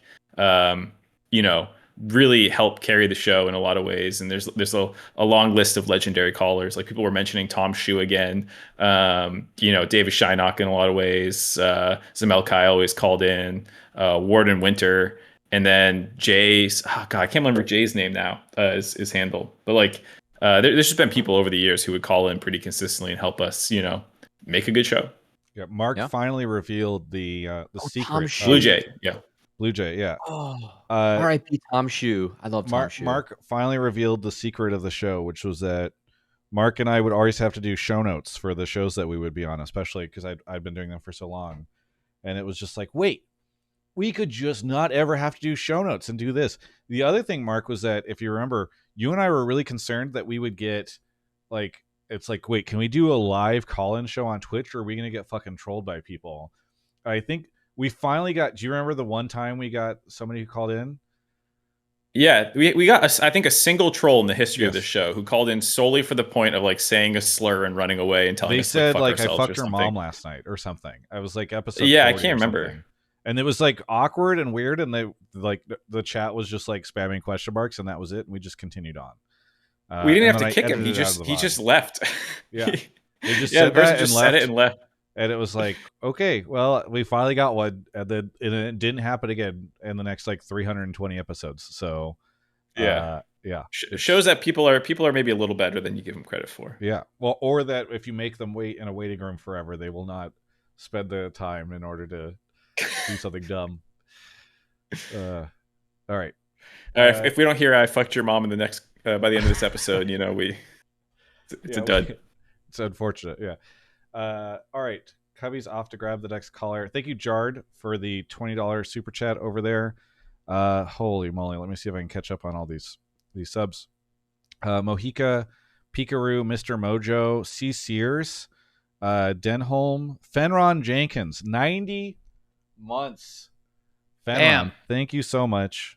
That's our boy. Yeah. Fenron is a friend that I made through the Twitch community and have rated many times and always been a huge fan of his content. Mac to Ace, thank you for the 44 months. I think I shouted you earlier, but just in case. Now we have, oh my gosh, we keep getting all these same people. All these people we already, all right, fine. Raz, where are you calling from? I am calling in from California. Don't want to wake up my roommate, so. I guess you do have roommates now. True. And Mark, you've been a very naughty boy. Okay. All right. Okay. All right. I've been tasked to say the one word. I heard you guys needed a slur, so please do not slur on the final episode of the show. As you work with Mark, there will be professional repercussions. I'm trying to help you. Well, do you have sponsors on this episode? No, but you have The viewers. You have somebody who's kind of your Shit, boss hi, on this Mark. episode. Hi, Mark. Like I said, I can take a bathroom break whenever, and as long as we, I do Travis not. cuts the Listen, law. I'm trying to drink and then chill on stream after this episode. Please do not make me end the stream and start editing the whatever you're going to say out. Very understandable. What do you want to Very talk about on understandable. the show, Raz? I got a question, but I'll start with the sappy moment. Because I remember just like being a bit of a slob in university, just like either watching some LPL or LSPL, but I wasn't an anybody. I was just a fan, a North American fan that was like basically who really only cared about CLG or wherever the fuck Afromu was going next. Oh, is it Monomaniac? Is it just like TSM Evo? That brother was a bit of a team hopper at the beginning, but I was there for it. And so I would watch every fucking iteration of Travis Gafford's show, be it Whose League Was It Anyways, or State of the League, where you had Noam San, Alex Penn, fucking Nick Allen, or actual league players. You actually had like Double Lift or Saint, and it was like just fun as fuck. I enjoyed it every time. It was my way of not thinking about the stressors of class or anything like that, or doing late nights. It was something that I can actually just enjoy and laugh at. So like that was big thank you for all of the memories that you had based off that, or your interviews. And you already know this, but your interviews for the LCS players were always amazing. I would always wake up in the morning when I was actually on the on broadcast, just to be able to see, like, oh, what can I get out of this player? Or, oh, actually, this player we haven't had on stage, but he's actually really fun based off your interviews. We should use him more, those type of things. Like, if we didn't have those interviews, or just interviewers in general, you just don't get to see player personalities or get to learn what they actually care about. So that's a major thank you for that one. And it's actually it's insanely surreal to just be a pig in university watching the game and watching you do your work, into then now calling you a friend and being on your show regularly. I don't think I could ever imagine something like that. But also, you just got unk checked, because that just means you've been doing this for an extremely long time. So good luck with that one, brother. Yeah, I mean, that's true. When you hear I was ready for something. I didn't expect it to be, oh, I remember watching your content in university. Raz, thank you so much. Honestly, if there was a fifth spot on this episode, it would have been you for sure, because I know I've said this in previous episodes, but like Raz, 90% of the time, I'd be like, oh God, I don't have a guest. Okay, I guess I'll hit up Raz. But 90% of the time, Raz would say yes immediately. And you were so great about coming on. I remember at one point in time, I was like, do you want me to pay you? And I think you were like, nah, because then I just want to be able to do this whenever I feel like it, not have any kind of responsibility.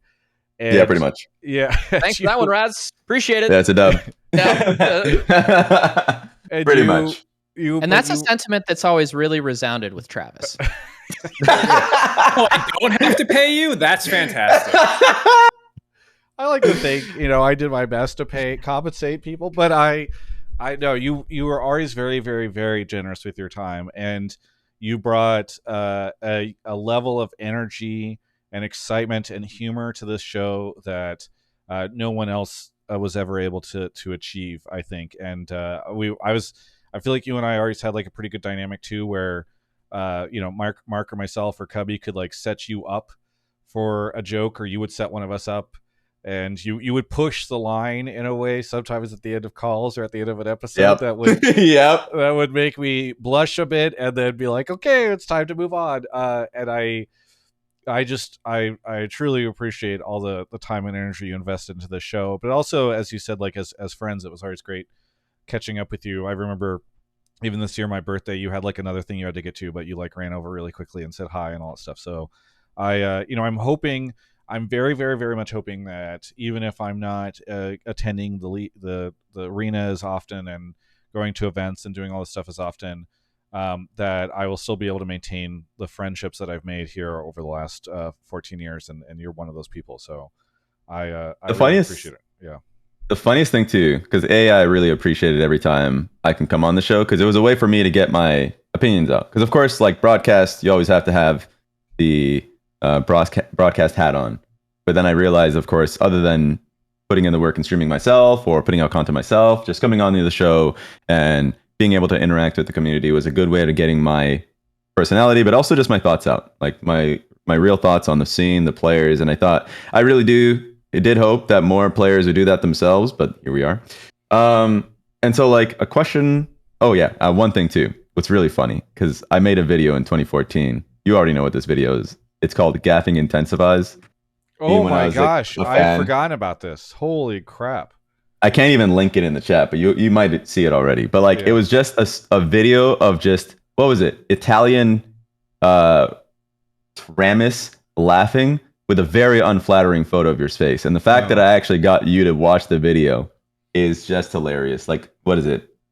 11 years, something years later. 11 years ago, 158 views. Yeah. It's just the stupidest thing.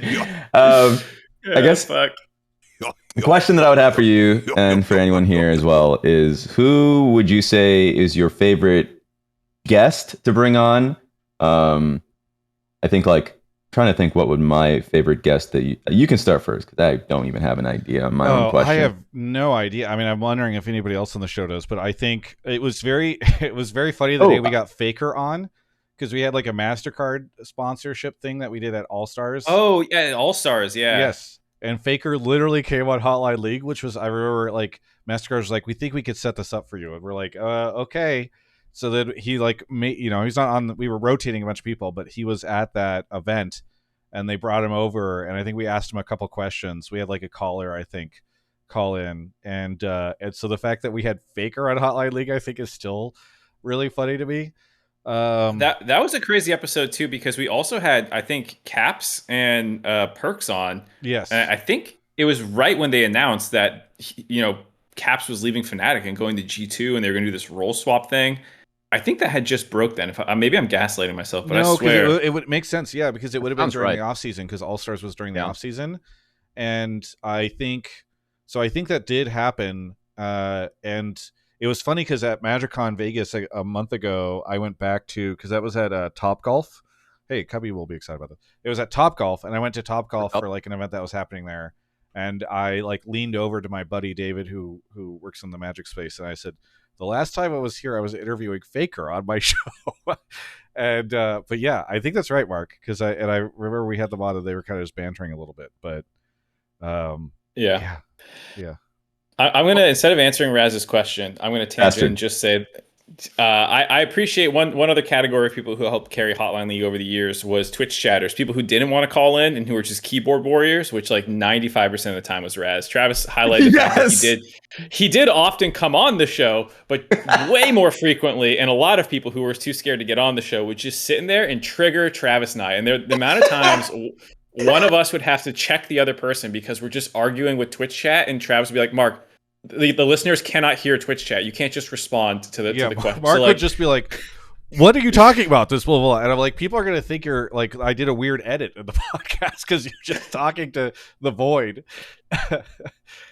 Such a fucking keyboard warrior is crazy. I do think, though, like the impact of the show that Mark's talking about, I mean, this is a spot that for 2 hours every Monday, you get a lot of community members in here, whether they're just fans or people that actually are participating and working in the space. So I think that really does add to some of the soft power that the show did have. As again, there's no other way to describe it, like other than a pillar of what it is, a pillar of what exists in Western League of Legends. So yeah, that's definitely there was some very funny chat interactions throughout the years. So I appreciate you calling that out. Dude, Yanya tweeted at me. I think I see Yanya in the chat right now. I at one point in time recently, Yanya was like mega banned from the chat. So I guess they let him out of the cage for this one. But Yanya tweeted at me earlier and was like, hey, great job on everything. Congrats on everything, blah, blah, blah. And I was like, holy moly.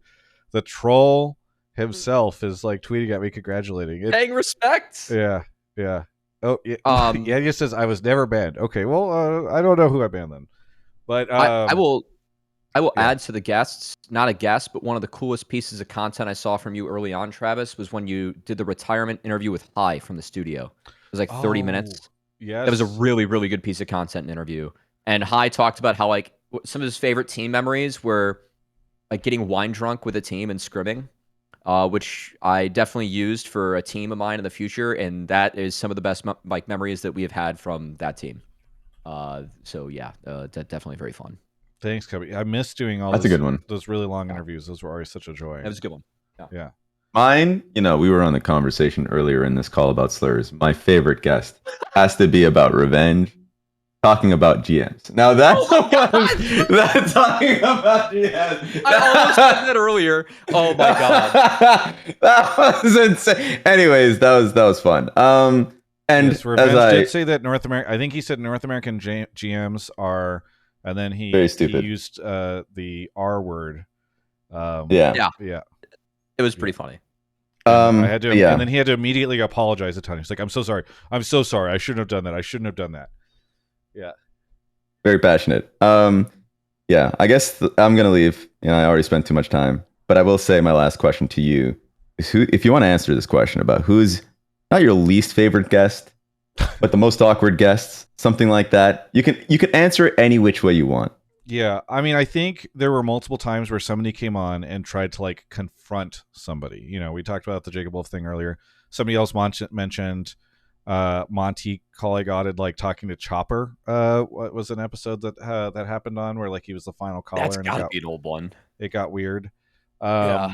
But yeah, you would have it's funny because initially I imagined that something that would be fun about the show is that I'd go on Reddit and all these people would be like talking shit, or like they'd see them on Twitter or something, and I'd be like, okay, we're gonna do the show, and finally I'll be able to like respond to these people.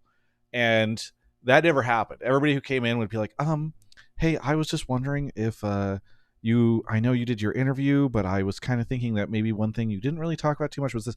People were like overwhelmingly respectful on the show, but every now and then you would get somebody who would call in and try to like really take someone to task on the episode, and that would just always be awkward because I wouldn't want to like try to cover for the guest. Kelby going in on Greg Kim, for instance, I'm like, okay, you have to sit on the sidelines because you can't be seen as the person who's like stopping like what everybody in the audience is looking for, but also it starts to look like a train wreck, and you're like, I don't know how to do this. So I think those were like the very awkward moments where I never really knew what to do, because I'm like, well, on one hand, I know that people get angry if I like stop this from happening, but on the other hand, like it's like awkward for everyone and just looks bad. So I don't know. Yeah. I also want to say that we steamrolled Kelby. I don't know who his guest is or who his favorite guest is, but yeah, you have an answer? Kelby's thinking at the moment. I mean, historically, not necessarily for my calls, but I feel like this show not the one thing, but one of my favorite things that this show I think gave us is David Shynock. I think this was like the breeding ground for him to become the ultimate League of Legends fan. Like I've never seen a fan. He's made an appearance later. We're not. Yeah. I'm just saying before he gets on and can respond. I've never seen a fan that's like as engaged or deep as that person. And I don't think I ever really agreed with a lot of David's takes or calls, but we need 10 more David Shonocks. We do. I love how into it he is. Yes. I can never hate on, and he has exceptional music taste. So and watch parties, throws those, like that's huge. I think. Yeah. Like the guy is the ultimate League fan. Yeah. All right. He'll be on later, I believe. So Raz, thank you though for the call. Thank you. Yeah, I hope we can catch up soon. I should have a lot of extra free time if you want to get lunch. Absolutely. Yeah. All right. I'll catch you later. All right. Peace. All right. We're going to have to start moving faster. I know that Mark turns into a pumpkin approximately 15 minutes after the show is supposed to end. So we'll have to get through some callers quickly, but we'll see how it goes. I pulled more, but here we go. No. We'll go quick. Thank you to holy moly Domino Moby Meow for the $100 super chat over on YouTube. Bob and George for 10. DG for 5. Thank you. Ventus for 85 months. Shiny Froky. Eternal Cow. I mean, by the way, one thing I've always felt bad about is if I ever miss anybody's name. So thank you, everybody. Soda Fish, 250 bits. HLLX Tidy Cats. Golden KS gifted sub to Raz. Ostrider sent 5 gifted. Lynn Bloom, I think for the Prime. Grima, ENS Hero. Nemsec for 95 months at tier 2. Crazy. We have Yami on the show. Yami, where are you calling from? I'm calling from Washington, D.C. Washington, D.C. What do you want to talk about on the show? Well, I wanted to start off. I wanted the first thing I say to be, as a black collar, I feel like I'm allowed to say this, which is Blue-Eyed Samurai is definitely an anime. Oh, okay. Thank you. Sorry. No, you're good. You're good. That's perfect setup for that answer. Insane setup for that. Answer. No, so I think I was probably pulled for my question, which is, I was curious because a lot of people who are on this panel right now, or the show, the guests, Travis, all have a lot of I get it. No, I was gonna say I was gonna jump to my actual question. Okay. Which was all have a lot of experience with LoL esports, but from a lot of different perspectives. Travis as an interviewer, Mark as king of the LCS, Kelby as you were with teams and now you're a rep for Busio. So I was just curious, like, from those different points of view, when was the best or your favorite era of the LCS? I know that it's going to be a little bit biased because, like, Mark is here and is going to fire people if they say it's not now, but... Nobody's going to say it's now. We can get that out of the way. It's Continue right forward. now. Well, Mark, it was last weekend, and then next weekend's going to be better than that. And every weekend from this weekend forward will be the best weekend of North American League of Legends history. Yeah. Okay. Well, so here's the save for you, Mark. Yami said the best era of LCS. So really, you can't be now because there is no LCS at the moment. Right. So we're in the LTA era. So we have to look back at all the time before this year. Yeah. To come up with something. So that's how we'll covertly handle this. Kelby, you immediately reacted. So what was your favorite era of LCS? I thought we were gonna go quickly. No, I think I mean, I'm obviously super biased, right? But for me, like the foundational years, like season 2 through season 4 or 5 of the LCS is probably my favorite, just because I was in the unique perspective of running an organization and everything that we were experiencing was completely new to the players, to the operators, to fans. Like, everything was happening for the first time.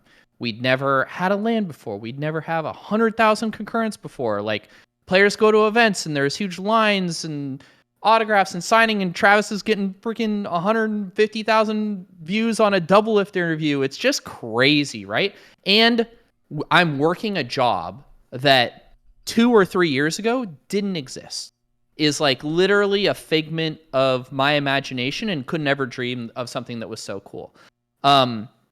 Also, like, that was like, for me, the golden era of like OGN as well. With like all of their ceremonies for the finals and like Korea rising to power and becoming like the dominant force, the introduction of Faker into the scene, the fucking Zed out plays, all that shit. The Monte Cristo Crepo double lift worlds desk where Monty's got the fucking train whistle. He's just trolling those guys. Yeah. There's so many iconic moments from that era. And also, like, for me, I think, as a lot of people know, you know, like, I've always felt like streaming had such a huge impact on my fandom for esports. Not just seeing them play, but getting an insight into the player's personality. And there were just so many players that were streaming more in that era of esports. And you got to, like, I don't know, just I feel like, have a deeper connection with them because it's such like an inherently parasocial activity.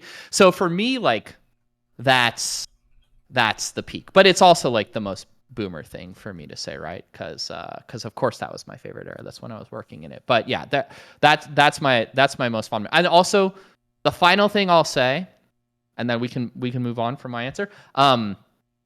I have two distinctly favorite moments of live events I've attended. One of them was with CLG, and it was the MLG Anaheim event, the TSM versus CLG match. Oh yeah. With the base race at the end and finishing the Nexus.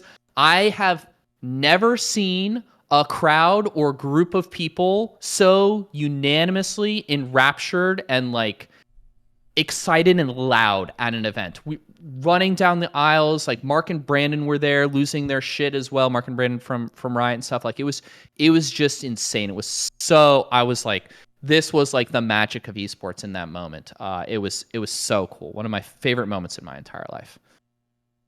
I'm trying that was oh my gosh, I've now had a glass and a half of wine, so down.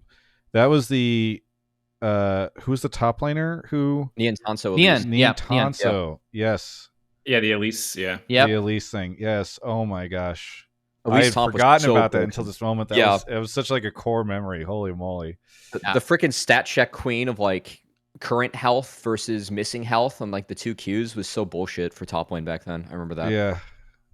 Oh my gosh. I mean, there was a lot of those like early founding day like plays that like I think really helped, to Kelby's point, like this combination of streaming being this newer thing, the esports for the Western audience, and like some of these moments. There's like the SK backdoor with the Kassadin hopping all over the place, the Zed outplay, like you said, the iconic caster calls with Monty and Doa. Like all of that just had I think obviously like was the launching pad for what's been the last 15 years after that. So like yeah, there's definitely, I don't think it's just because you worked that time. There was that like kind of magic to this thing that people just hadn't seen before. Yes, there was StarCraft. Yes, there were shooters. Like there was that, but I think for a lot of us, it was our first real exposure to it. Yeah. Mark, do you have anything? No, I think it's funny because like one of the things I was gonna say at the end for your soppy part, but since we're here, is like I don't even really consider myself OG because of people like you and Kelby and Kobe and like the people who were actually there in like the PBE days, So like my era feels like the 2013 to 15 when LCS was cemented because there was all that prehistory in a sense. You were throwing block parties, man. I think you get the. I'm sitting here. You get the OG hat for me. Yeah. I'm just saying that like it's just like it's funny that there's always someone before you. So like there was the prehistory before LCS was a thing. There was like more tournaments and stuff like that. Slasher would come on and say, Travis and Kelby, those guys are new age. I was back around in the Quake days when we were playing for flights, and do you remember Fatality? And he won John Carmack's Ferrari. He was the first millionaire in esports. I remember that PC Gamer article. But no, so for me, I'd say like the 2015 era with the MSG match, and then I was working for Team Liquid at the time as a coach, and we held like a meet and greet. I don't know why. In my head, it was at Madison Square Garden. Yeah, I don't think it was Madison Square Garden. Some other park. Washington Square Park, I think. Washington Square Park. And like we just thought it'd be like this quick like little pop-up thing. I don't remember how much marketing we really did for it, but it got so big that the police came and shut it down and like forced us out of the park. And it was just like, what the fuck is happening? Like this is just not, the level of I mean, you see the numbers online, but like that felt like one of the first like really big in-person moments for me. Yeah. Cubby, I know you talked a little bit earlier about this, so anything you want to add? No, I think mine's short. I think the other stage of LCS I really liked was like the 2016 to 17, where it was like right before franchising, but Scouting Ground started, and it was the in-between of like the two generations. So we had players like Vulcan coming up, like Palafox coming up, Blabber was discovered in those early Scouting Grounds.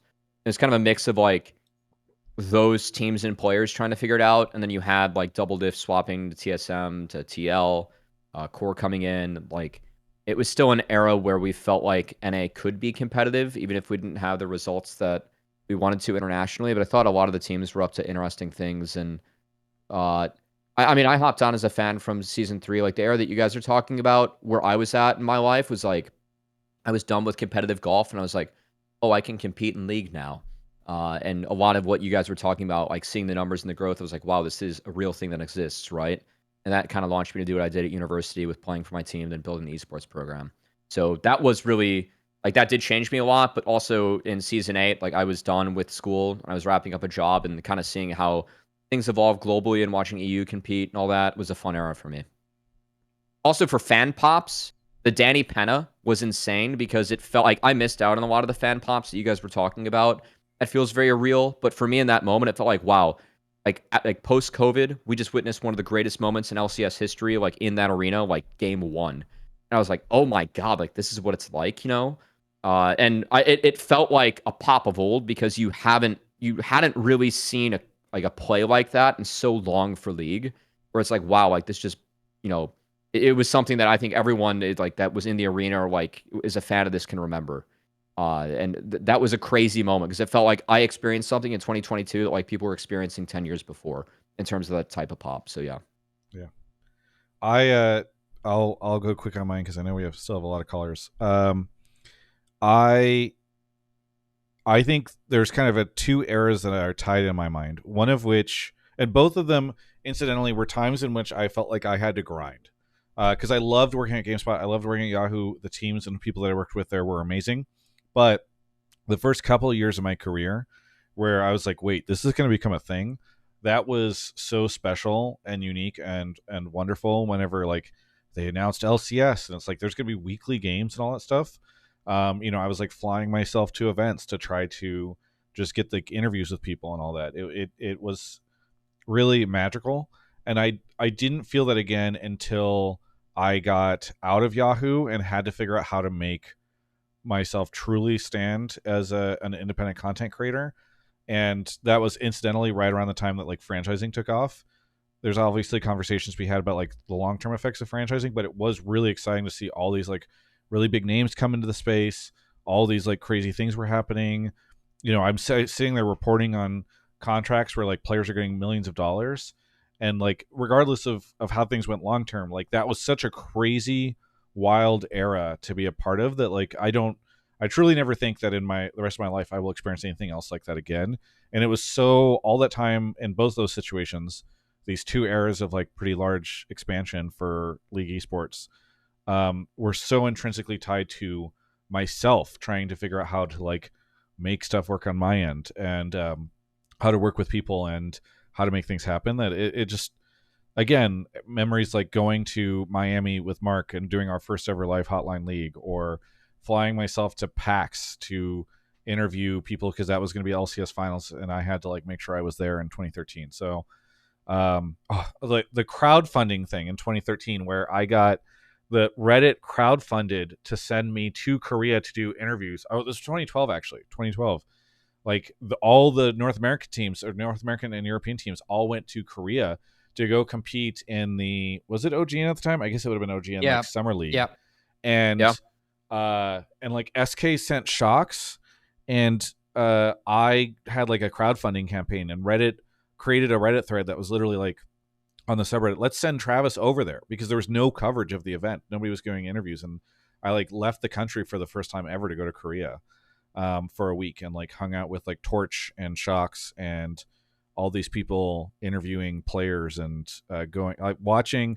I'm so sad I lost the footage of that trip, but I had footage of Azubu Frost players teaching Shocks how to use chopsticks to eat food. You know, like it was just I looked the other day at my YouTube channel as I was going through this stuff. Like the video that I have that's just a shaky cam of like Froggen getting trapped in the Korea subway system, and we had to like go back and rescue. I remember watching their vlogs.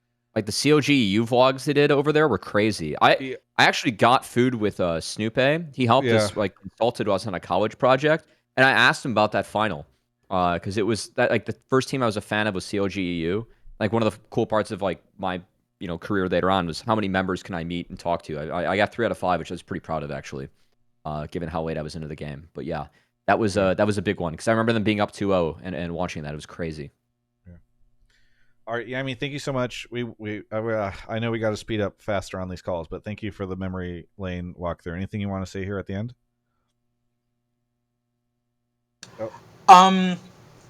No, I just wanted to say I've been watching some variation of your content since I was in middle school.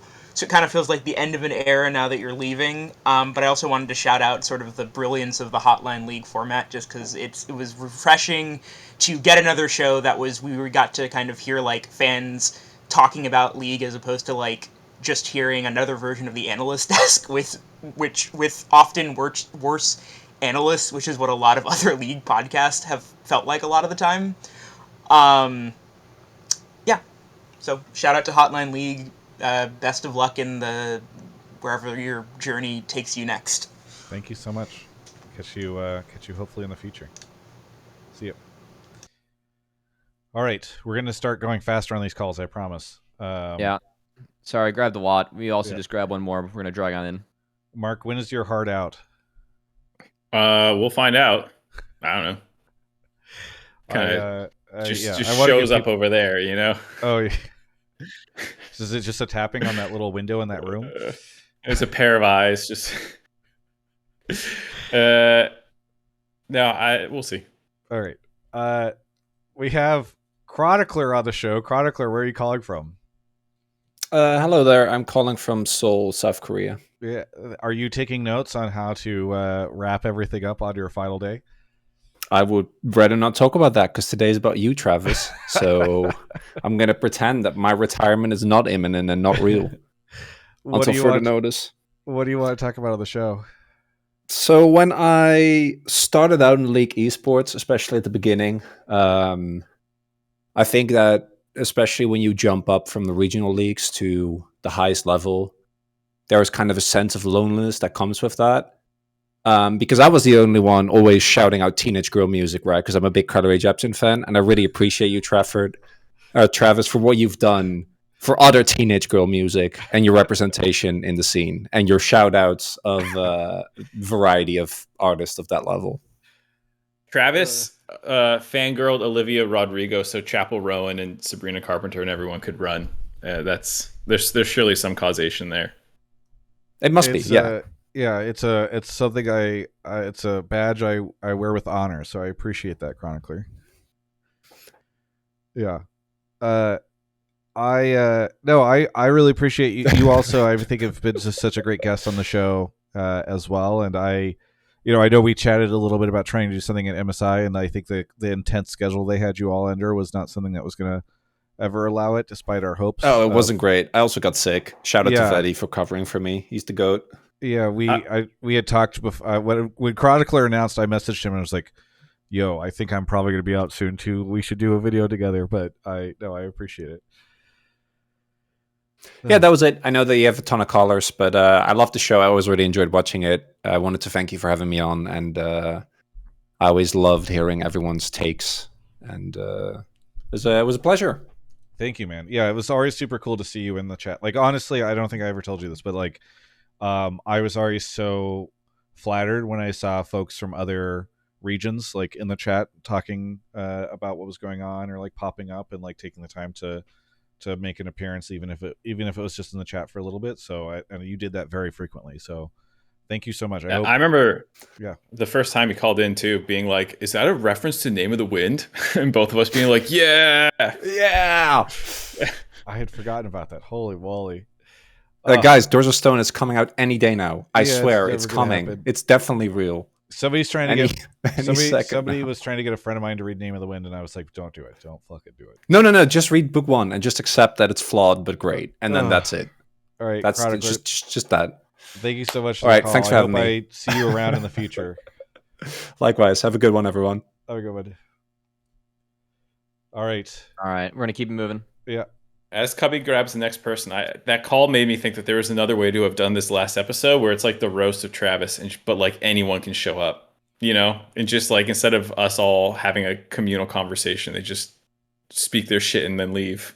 Kelby and Hunter and Nick famously did a roast of me on my birthday when I was in Brazil and lonely and depressed, and they had been kind of not acknowledging my birthday, and then they went live and just roasted me for 2 hours, and I was like, actually, I don't like this. That was an eSports and Chill episode. Jamjon is here. Jamjon, where are you calling from? Calling from New Jersey. What do you want to talk about on the show tonight? First, I just want to say thank you for providing this space to the community. I think it's been a really special place where people can gather and give their thoughts. So, just a big congrats to you and all the best in the future. And I wanted to ask if there's one, or what singular decision would you make to the league? You can't make multiple. It has to be fix the website, anything. If there's one thing that you could change, what would it be? Does it have to be realistic?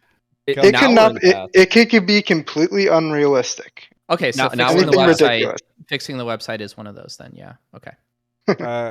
Kelby earlier in the chat that I'm in with them, a group chat, said like, I love, what did you say? I'm trying to find it. That he said like, My favorite part of the video is that you went out how you came in, complaining about the League Esports website. yeah. I was still complaining. I think I said that to someone too. Yeah. What would I change? That's really funny. The NASL sound guy just working the League Esports website ever since NASL died. Yeah, Emily asked me a question that was kind of like this on the exit interview that I did with her. And I think what I said was like, I think the biggest misstep in esports as a whole, but definitely like League being the predominant thing, was that we really overestimated ourselves and like kind of overvalued ourselves, because we went out there kind of pushed by Overwatch League and all that type of stuff, and told everybody that we were going to be like the NBA in the next 10 years, and that you had to get in now, otherwise you were going to miss out.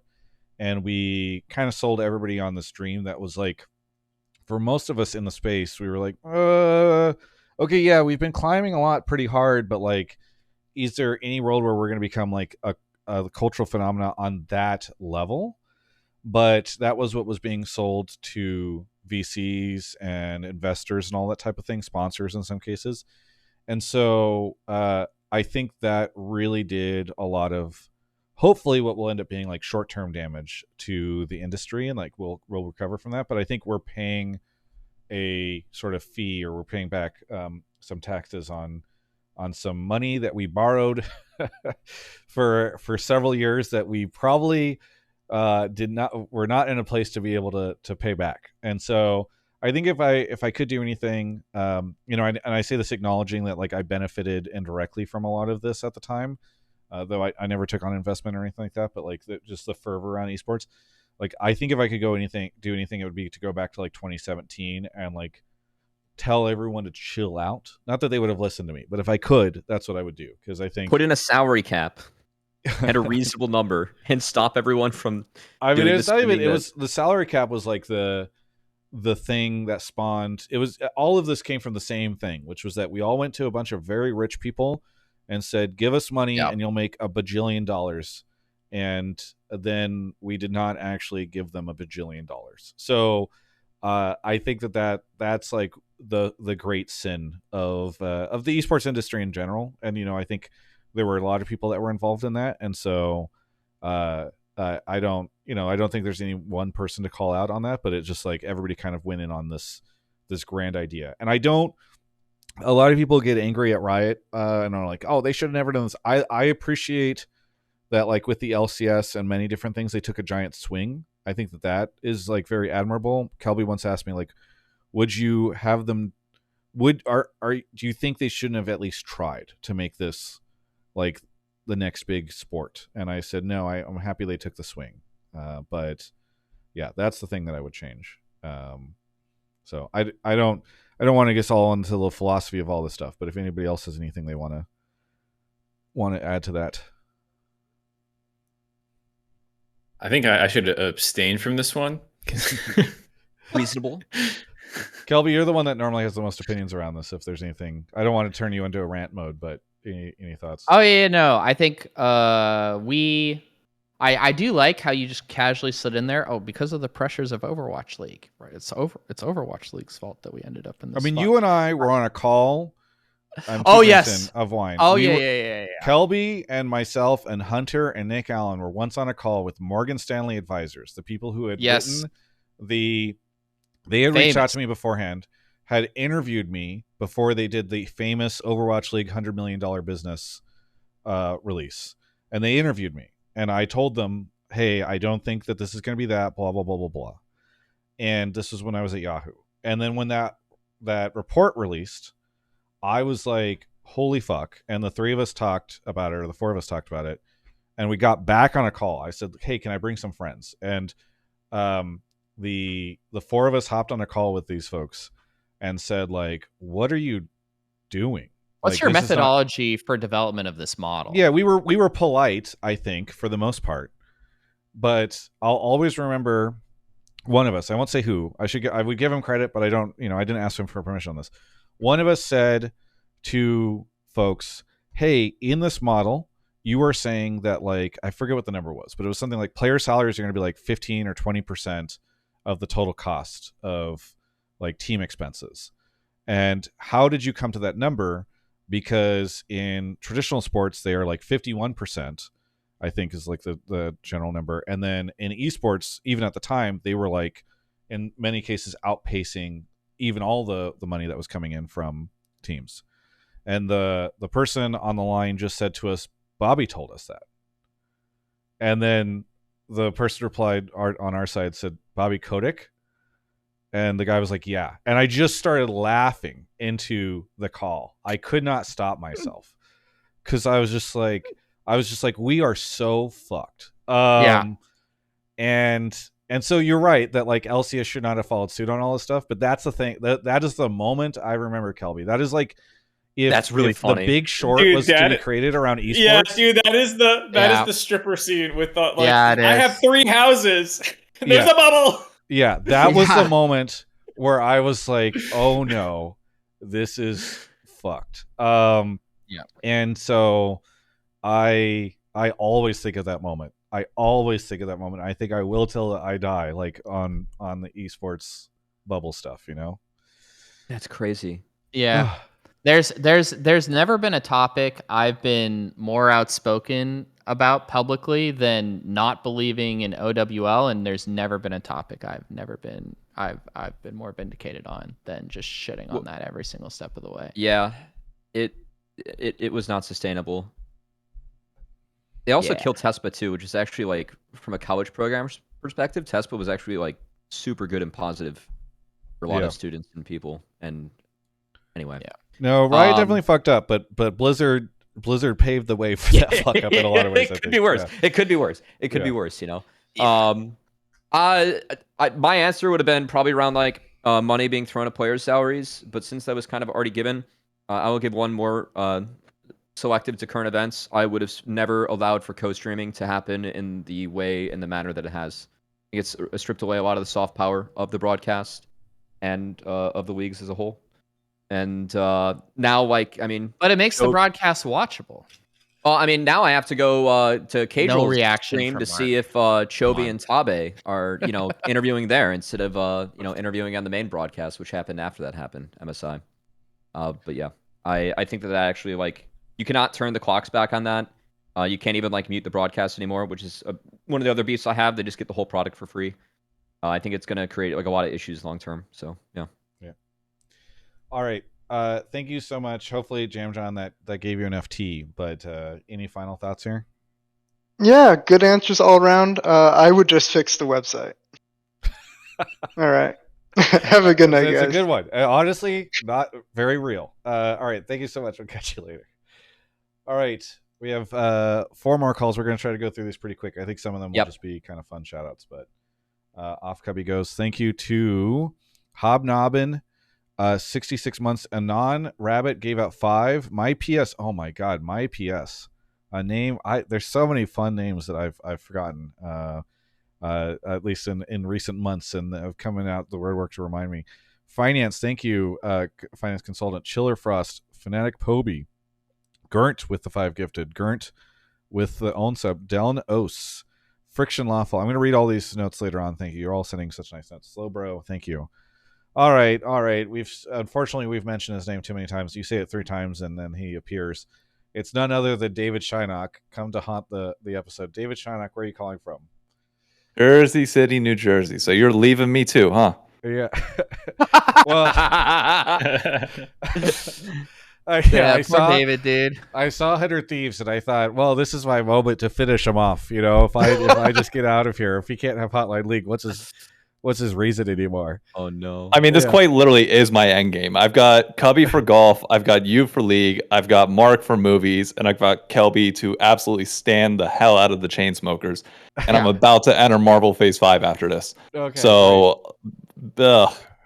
I might do the same, by the way, afterwards. What do you want to talk about, David?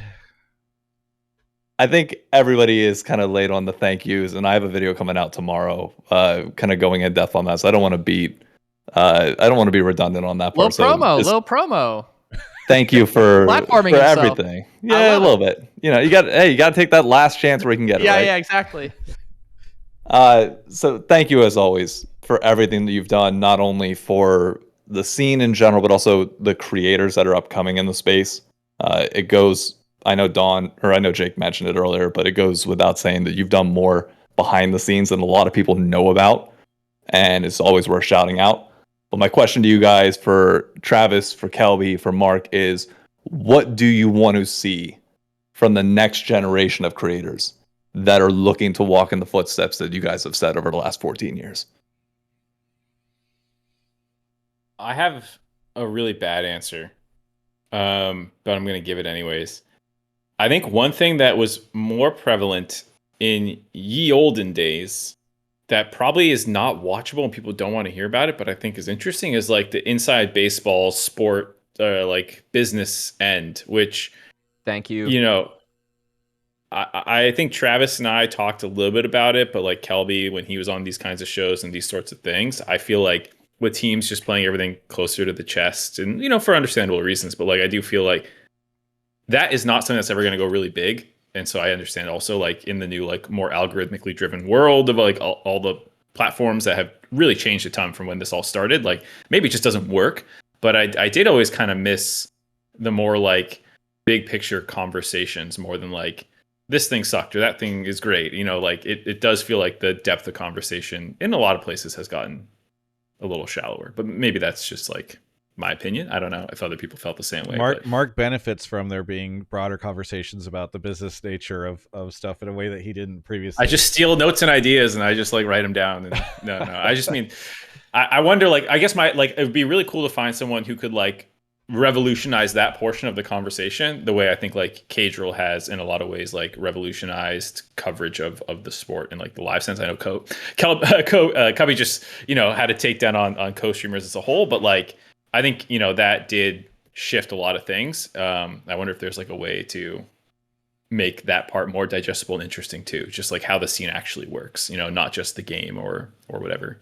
Honestly, it is one of the things that I am like sad, because somebody was talking to me recently when I told them that this was coming, and they're like, I feel like there's nobody who's going to be able to fill your exact shoes, Travis. And I'm like, well, I think people will be able to do this and people will be able to do this. And quite frankly, the way I do interviews is not like the meta in 2025 anymore.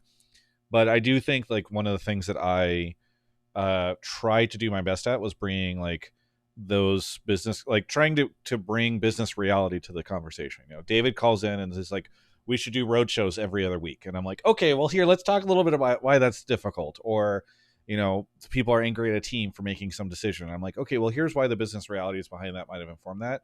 Or even just like the Riot stuff. I know Riot so well, and so I understand how the teams internally, like you might see something from one team and it's like, oh, well, that's because that's like publishing and that's different than esports or whatever. So, and that is something that I think will be rough. So I do hope people can kind of figure that out, because I think it's difficult for Riot and the teams to often talk about like the business realities or like the context on why certain decisions get made. And I think that I was lucky enough to be close enough to a lot of these groups to be able to understand that a little bit. So I feel you on that, Mark. I think for me, I kind of just alluded to it, but like David, you've already started to do this, right? Where I started doing interviews at a time where people would just sit down in front of YouTube and watch like a 13-minute long interview that's unedited, that is just like me talking to like a pro player, and with ums and uhs and like boring answers and all that stuff. And I could just post it. And if the player was popular, I'd get like 75,000 views. And the way that content has changed over the last like 5 to 10 years is that like that is not the way things work now. You either do something long form like this show where people can put it on a second screen and it'll be fine, or you create like a TikTok or YouTube short that's like the one single good clip from that interview, and that's the thing that takes off. And it's difficult to figure out how to monetize that. But like when I talked to Drew a little bit about what he was looking at doing, like that was kind of the advice I gave him, which is like, don't do what I have been doing, because I don't think that works anymore. And David, I think you figured it out before most people did in the space by doing the TikTok content that you have done and the short form like Twitter reactions and that type of thing. So I think you're already ahead of the game in that regards. But I do think like all the content creators that are out there need to figure out how to do stuff in the 2025 meta, because I think that is one thing I was slow to adapt to, because I am what people refer to as an unk, I believe. And so I was not able to figure out, I think, the meta as well and as fast as I could have, So I don't know if anybody else has anything else they would add to that, but I think that before Mark was commissioner, we were aligned on this, that we wish that salary numbers were reported. And I think going off of that, like something that obviously Travis has with the 14 years of experience is a lot of authority to be able to speak on this. And I think that right now, like for me, you leaving Travis is like, I mean, any ties to what journalism was and used to be for the league is like truly dead now. I mean, she has exclusives with the teams and just leaks when they tell them like that's what's up. And I think a lot of the actual info or decision making, like they will write some interesting articles about like EU and mid-lane salaries, but for me that like the inside baseball, and that's just talking about like teams and salaries, but I do find that very interesting. I like the concept that you did, David, with G2 going through their financial reports. I thought that was actually like really useful for folks, and more of that is good. I mean, I know I said earlier, but like I wish that we had 10 more of you, in the sense that I think people that are activating events in person and are passionate enough to talk about the space, whether we agree with them or not, that makes good content. And I think that we should always be thankful that we have fans that are passionate enough to put their own skin in the game behind this. And that's cool. So I've always appreciated that about you and wish that we had more of that. Thank you, man. Thank you, David. I appreciate it. Where can people find your content, this video that you're doing tomorrow and other things? Just my name, Matt David Shynock, on any social media channel. But I do got to correct you on one thing, Travis. That? Because you say David Shynock and they're going to put like SHYNOCK. Yeah, never type in David SZA, it will pop up. Okay. That's all you got to do. If I ever am looking up David's Twitter, I have to Google 100 Thieves David and hope it gives me it on.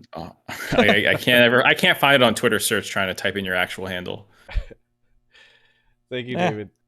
Good luck out there. Yeah, you'll need it, but good luck.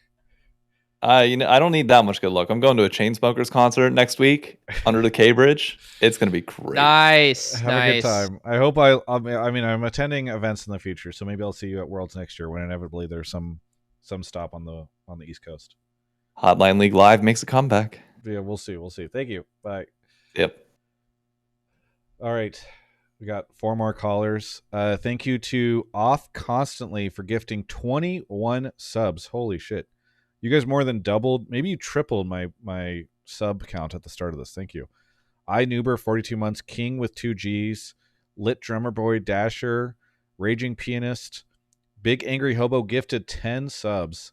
Smoke Dog, 50 months. I'm glad I made it to 50 months with you. Hope you're doing well. Dark Tarkanus, Bianca's, Pot of Maxwell's, another 5 gifted. Thank you. Sir Ashton is here. Sir Ashton, I've seen your name and your profile picture for so many years. Where are you calling from?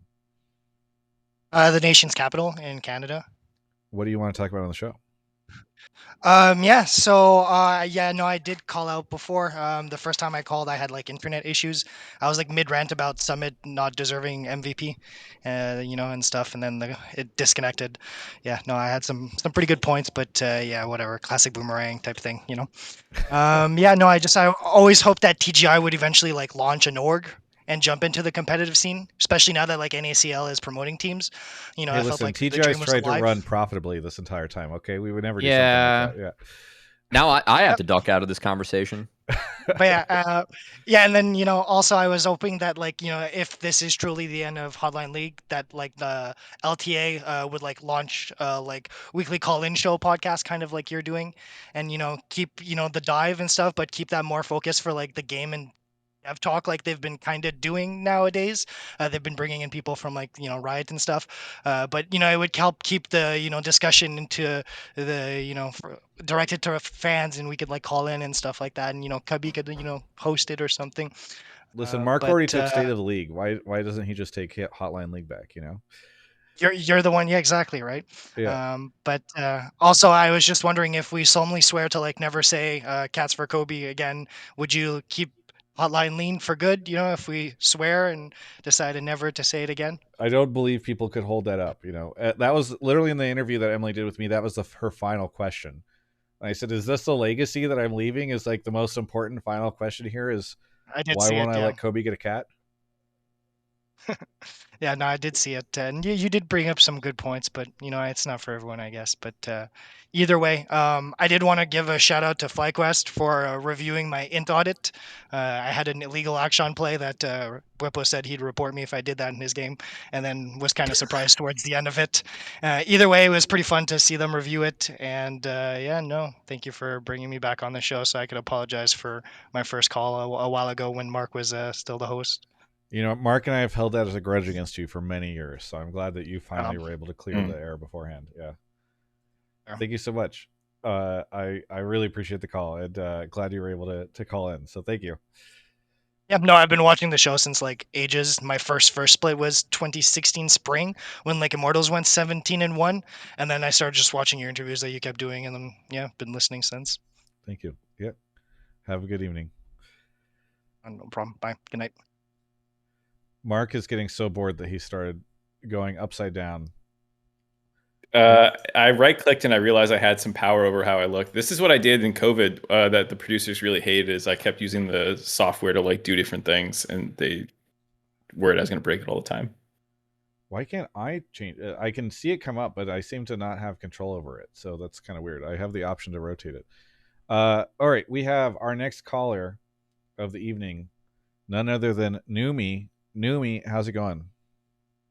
I'm so sad, Travis. People don't know this, but I'll say it publicly. I cried in the FlyQuest office today. There's a very few moments where I've cried in a work setting, and it's not the pretty crying, it's the kind of ugly crying. I will admit that publicly that I ugly cried in the office, and then I kind of looked around. And I'm like, oh, it's my comp time, so it's time for me to go home. Technically, I got a text message from Amanda today, your colleague. Oh, really? She said she it's within I think 5 minutes of me posting that, she messaged me and she said, Travis, somebody she said, so Travis, I have no idea who it is, but I want you to know that in our office someone just started crying because of your announcement. It's me. I felt really embarrassed. I'm really sorry to all my FlyQuest coworkers that were near me. I actually felt a little embarrassed. I don't really ugly cry that often. In public setting, I actually felt pretty immersed. And then I said it was Angie, I assume, and she said, I actually don't think it was her, maybe, but I heard her talking normally to someone who was sniffling. And then I said, well, it must have been Brian. I thought it was Andrew Barton. Oh my gosh. No, I'll be quick because there's other callers in the queue.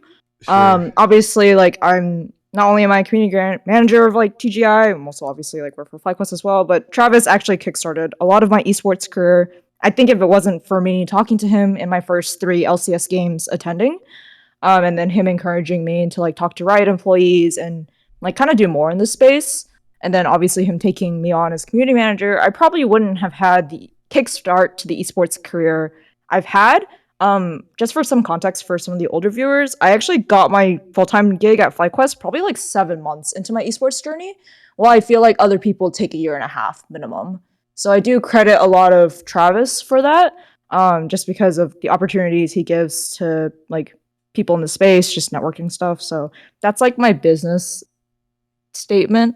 And then my personal statement, obviously Travis is a really cool homie to be around. He's been around the space for so long. And I guess the question I have for this group is, as a North American League of Legends fan, obviously other regions look a little more exciting than LTA right now, but how can I, as an LTA fan, so North and South, how can I further support this region now that Travis is taking a break and it's kind of maybe time for the fans to step up and take a bit of that weight a little more. All right, wait. So first off, do other regions look more exciting? Because Europe looks like they fucking suck now. I'm finally. I've been watching more. I will say, MSI marketing made me a Shanks fan, an AL Shanks fan. So thank you for the broadcast for putting Shanks on That's multiple true. interviews. The I shades appreciate he that. wore, we were trying to copy him actually with wearing. The I shades. appreciate that Definitely not dearly. So whoever made that, decision at Riot, I appreciate that. I'm now a Shanks fan.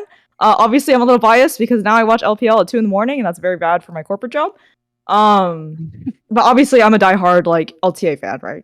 Again, North and South, not just one conference. For the majority of the time, well, it feels like the majority might be wrong, but like for a great portion of the beginning of LCS, EU LCS sucked, and like we always had the better viewership.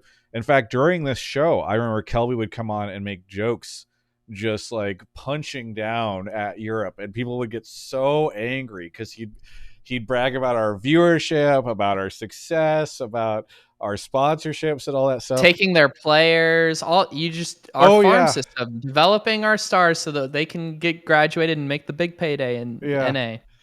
And of all the takes we've had this show, that might have been like one of the more milky ones of aging. Yeah.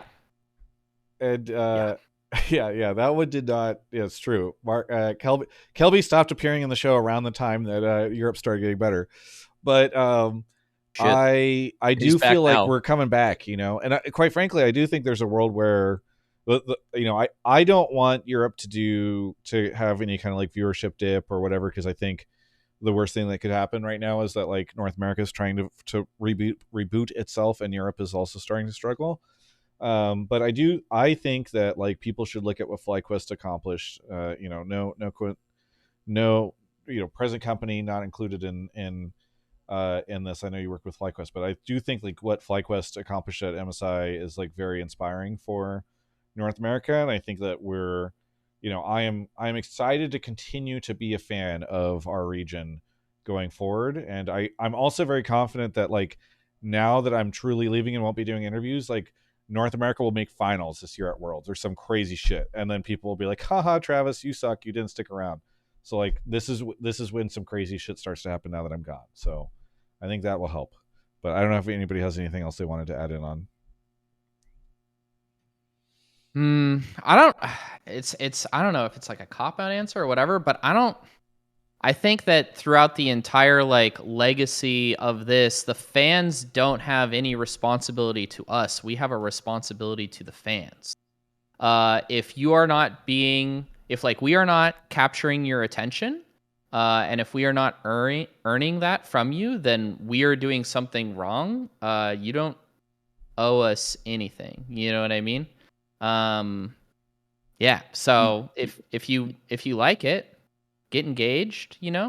Continue to tune in. But other than that, it's on. You stole the words right out of my mouth, because I was going to say the same thing. I think like the whole reason this thing works is that we're an entertainment for fans and people to enjoy something that they love. I think if there's anything fans can do, it's mostly like when we do something you like, let us know, feedback's good, and maybe tell someone like, hey, this really sick thing just happened. Like word of mouth does matter a lot, and I think a lot of us all got into this. Usually, I mean, some of us just found it on our own, but a lot of us also got in through connections of people that we're friends with. So I think when you see something you like and you're like, this cool thing happened, tell someone about it. I think that's the biggest thing. But at the end of the day, it's our job, like Kelby said, to provide you with these things that make you excited and want to evangelize to people your friends and stuff. Travis, is this your blessing for me to start an esports business podcast? I mean, you'll have to join Kelsey, or you'll have to compete with her. Kelsey Moser said earlier. Oh gosh, Kelsey would do it way better than me, actually. No, I take that back. I take back that statement, like, at all. Yeah. I don't know, Kelby, if you had anything you wanted to add on this. No, if you're passionate about it, just engage with it and have fun. I mean, that's when COVID hit and I lost my job, I kind of went back to my hobby and ended up turning this into what it is now for me. And it's been a really fun 5 years. So I think whether that's buying team merch, whether that's just engaging on Twitter, whether that's going to Discords and they're just watching things, then Yeah, do it. I think that in today's economy, anyone can, OBS Studio's free, Twitter's free, and a lot of the stuff that we use to create what we do, everyone else can do as well. And it's led to a lot of really cool creations in the community, and you can be a part of that if you want to. So hope we get more people to join that are new. It's been fun. Is this the first time you pulled numiii onto the show? I feel like it's the second time. Remember when you outed me on my birthday, by the way? I'm never letting that go from you, by the way, Travis. That's fine. Oh, but I'm glad you said Travis and not me, because I think it should be me. Oh yeah, you also fucking outed me, but that's a different scenario. That's on me. I blame Travis for that, actually. We'll get dinner soon. I know you've been trying to meet up for a bit, so thank you, numiii. Excited to see what else you do in the esports space. You were part of a new generation of fans and people who I think have done a lot to support the show. I've gotten multiple of you all messaging me today, and so I really appreciate it. And thank you for all the help you did maintaining this community and dealing with some of the psychos in my chat. I hope you guys are still nice in the FlyQuest Discord, I hope you're still nice in the Travis Gaffer Discord, because I have the right to nuke the Discord. So yeah, exactly. You'll also be nice. Oh no, the Discord will still survive. numiii said she'll continue to volunteer even though I'm not paying her to do this, so everybody can continue to hang out in the Discord, and I'll definitely be active in a lot of the channels, including the League one, but also like the Magic, Riftbound, Book Chat, etc. So please support Travis Riftbound content. I will try to play Riftbound because of it. Thank you, numiii. I'll catch you later. Okay, bye. Bye. All right, we're gonna get through 3 quick callers, and then that'll be the show. Sorry. No, it's not your fault. I appreciate everybody calling in. I'm just trying to be sensitive to Mark. Biancers, thank you for 38 months. Pod of Maxwell's, you've been gifting 5 subs all evening. Thank you. Rennie the Croc, good to see you again. DC Leo the Chosen gifted a sub to Portillo. Pod of Maxwell's again. Chaotrix, thank you. Joshua Lippelman with the $10. Youssef says, Travis, thank you for all the incredible work you've done in the LoL esports scene over the years. The scene won't be the same without you, but we're all excited to see where your next adventure takes you next. Best of luck, Masu's brother and fam. Thank you for the interview that we did and at MSI. It was awesome to meet you all. Thank you for the $50 super chat. Same with you, Domino, and Brian. Thank you for becoming a member over there. Simon is here. Simon, where are you calling from? Calling in from Denver. Denver. What do you want to talk about on the show? I just wanted to throw a quick thank you to both you, Travis, and to all you guys, really, for the years and years of awesome content and community. I remember initially helping to lay out this Discord and build this stuff to, help Mark pull people into calls and make this work. And seeing how far the show went from there is just fucking awesome. In the League space, there's a whole lot of negativity towards the game. A lot of people who don't like the game is how they talk about it. You guys have always really focused on the good, the bad, but just the reality of the game and the space and the people who play it. And that's always been a super cool thing to see. So it's been great to get to help and contribute to the small community and do what I can. And I look forward to see what else all you guys do, especially more book content, specifically Cosmere. Cosmere goes crazy. Thank you. Yeah. It's nice to... Go ahead, Kelby. I was just going to say, it's nice to hear some words of appreciation for those of us who've been ride or die League supporters, unflinching throughout this entire time. Yeah. Kelby likes Dota more, and he's a fraud. Well, Dota's not dead not now, anymore. So, there was yeah. definitely a period. There was definitely a very long period. There was a period, yeah. But yeah, not anymore. COVID killed the DPC, unfortunately. RIP. Simon, thank you. I know I shouted you out earlier as well, but I just want to thank you for helping set up the Discord and always being thank there you, Simon. to support it. It was super cool of you to do that. And yeah, I actually, it's funny you mentioned like people shit on League all the time, because I don't think, I mean, I've done it, I think because it's fun to kind of make it the butt of the jokes, but League is a good game, and it's a really, people talk about the community being so toxic. Yeah, when you throw 10 people into a game together, one of them might be toxic every now and then, but I don't know. This game changed my life in such incredible ways, and I never could have imagined it. And the people that I've met who are people who play the game are some of the nicest, most supportive, most inspiring people that I've ever had the chance to interact with. So I think League gets a bit of a bad rap sometimes because, yes, there are malcontents. Yes, there are some jerks. But this community can be absolutely incredible. And whenever I'm in an arena and people have their phones out and they're waving the light to silver scrapes because something incredible has happened and the team has made it to their 5th game even though they were underdogs. Like I don't sit there and think like, wow, this game sucks, or the people who play it are such shitty people. It's like, no, this is a really incredible, wonderful thing. And so I wish more people gave League the credit that it's due, because it's truly a wonderful game and wonderful community. So thank you, Simon. Absolutely. Yeah. Thank you very much. And I don't want to keep you guys up too late since, it's getting there. So thank you very much, and you guys have a good night. Yeah, thank you. Thank you. All right, we had another quick addition. It's a mutual. We're gonna go. We're speed running it. Mad Fishy, thank you for the 52 months. By the way, it was great meeting you a while ago. I appreciate it. You were one of the people I thought about whenever I knew I was going to have to make this announcement. So thank you for being such a cool person. Chaotrix, thank you for the 6 months. Potter Maxwell, thank you for the 5 gifted. Leo, thank you for the $20 super chat. Ilya, thank you for the $10 super chat. Rat Town for Am I the only one who hears that sound effect? membership. Yeah, Travis just powered through, so I was like, what the fuck? I've been sitting here trying to figure out how to disable it because I knew it was going to happen, and I was not successful. Oh, it's like a Discord noise. It's an auto join. Yeah, I have notifications turned off right now or noises turned off because I'm like on streamer mode. So it's like you kicked in the door. It's that Taco Bell ding, right? It is. Yeah. Oh, yeah, I love that. How do you guys not recognize? That's iconic sound. Well, I'm sorry that I deprived Real all bell my heads get it. listeners and viewers of the Taco Bell 4th noise. meal. Sherman is here. Sherman, where are you calling from? I'm calling from, I think, like half a mile from you. All right. Sherman, Well, what's please your don't dox go-to me. Taco Bell order?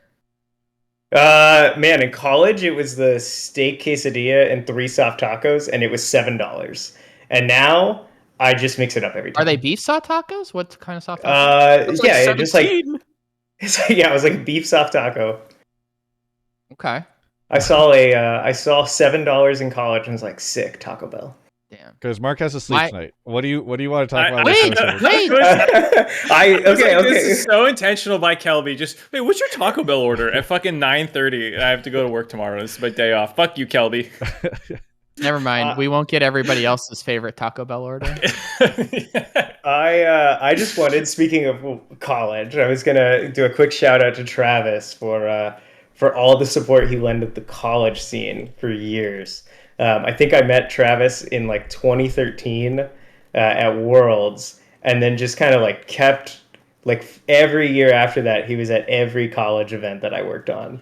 It was just cool always to have him like provide that visibility to the scene. I think a lot of people have talked about kind of some of the stuff that he's done to help build up other people, but it like went so far beyond just like pro League of Legends and just like every piece of League. So super sad to see you go. I sent you a message earlier today how excited I am for you, but you played a big role for so many people that like followed or were interested in the collegiate scene. So thank you again. I appreciate it. For those that don't know, Sherman currently runs esports for TFT, 2XKO, and now Riftbound, I guess. And the first time I met Sherman was because this was me 6 months out of my relationship that I referenced earlier. I had a crush on a girl, and she was like, hey, can you help give my friend a ride to a college party that we're all going to go to, an esports college party? I said, sure. And I met Sherman because he was said friend. And then he went off to go intern at Riot, and then eventually run collegiate esports, and then eventually give LCS the worst paint job that it's ever gotten from a brand perspective. And then eventually now if you scroll all the way to the bottom of the Riot executive page, Sherman's face pops up at the bottom of it. So I think Sherman is one of the many people in my life who I have seen his career kind of parallel mine, and it's been particularly fun to see that. And now I will, as one of my sabbatical responsibilities, will be attending his bachelor party very soon. So I'm sure no cards will be played at that party. We will not be playing Magic the Gathering. No, we're only playing Riftbound because Sherman works with Riftbound, so he doesn't play any other card games, I don't think. So yeah, they'll be passing around paper, but it's not going to be cards. All right, Sherman. Thank you. What? One thing, you listed all Sherman's accomplishments. His biggest accomplishment was with the collegiate before he joined with Riot, and they had gold graphs. I remember watching that shit and having my mind fucking blown that they made gold graphs. I competed in Ivy Law. I actually competed in Ivy Law, what Sherman did. We had this like big, or I had like a talk with him about it at one of the first card events that Travis hosted I went to, which was a lot of fun. But yeah, it was very cool. Oh my gosh, that's crazy. Yeah. Sherman, thank you Fun so times, much. guys. Hopefully this call tonight did not get you in trouble with anybody. I apologize, Joe Hickson and Erica, if anybody's upset with this, but I do appreciate you, Sherman. Absolutely. Have a great night, y'all. Have a good one. See ya. Thanks, Sherman. All right, 2 more calls. Yeah, we're going quick. Thank you to Maso for the bits over on Twitch. Again, everybody's been so generous tonight. I will hang out after I say goodbye to my friends here. I'll hang out on stream for a little bit afterwards. Owen is here. Owen, where are you calling from? I'm calling from Arlington, Virginia. Arlington, Virginia. What do you want to talk about in the show?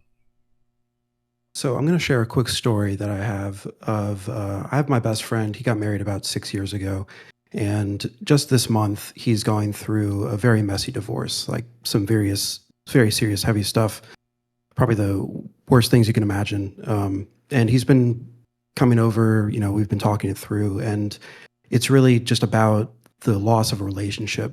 And I feel like it directly translates to a lot of what probably a lot of your fans are going through. And also you yourself, Travis, are going through with your loss of your career. I mean, you're making a change here that's pretty major for what you're doing. And I think it's really important just to remember some aspects of like, we are all human, and a lot of things about being human impacts us very deeply, and it can sort of mess with our head in certain ways. So just some advice I have in terms of looking forward, largely something about how, our brains are sort of acquired to black and white thinking, but it's very possible to hold two truths at the same time. And one of those major truths is how we can both look back on the past and see all the good that it brought us, but also see how it had so many trials and tribulations, things that we've talked about on the show tonight, that's made it very difficult and ultimately led to your decision to try to take a step forward, similar to what my best friend's doing with his marriage. So I think it's just really important that we all have some grace for ourselves and understand that the things we're going through right now and feeling right now, those things too shall pass.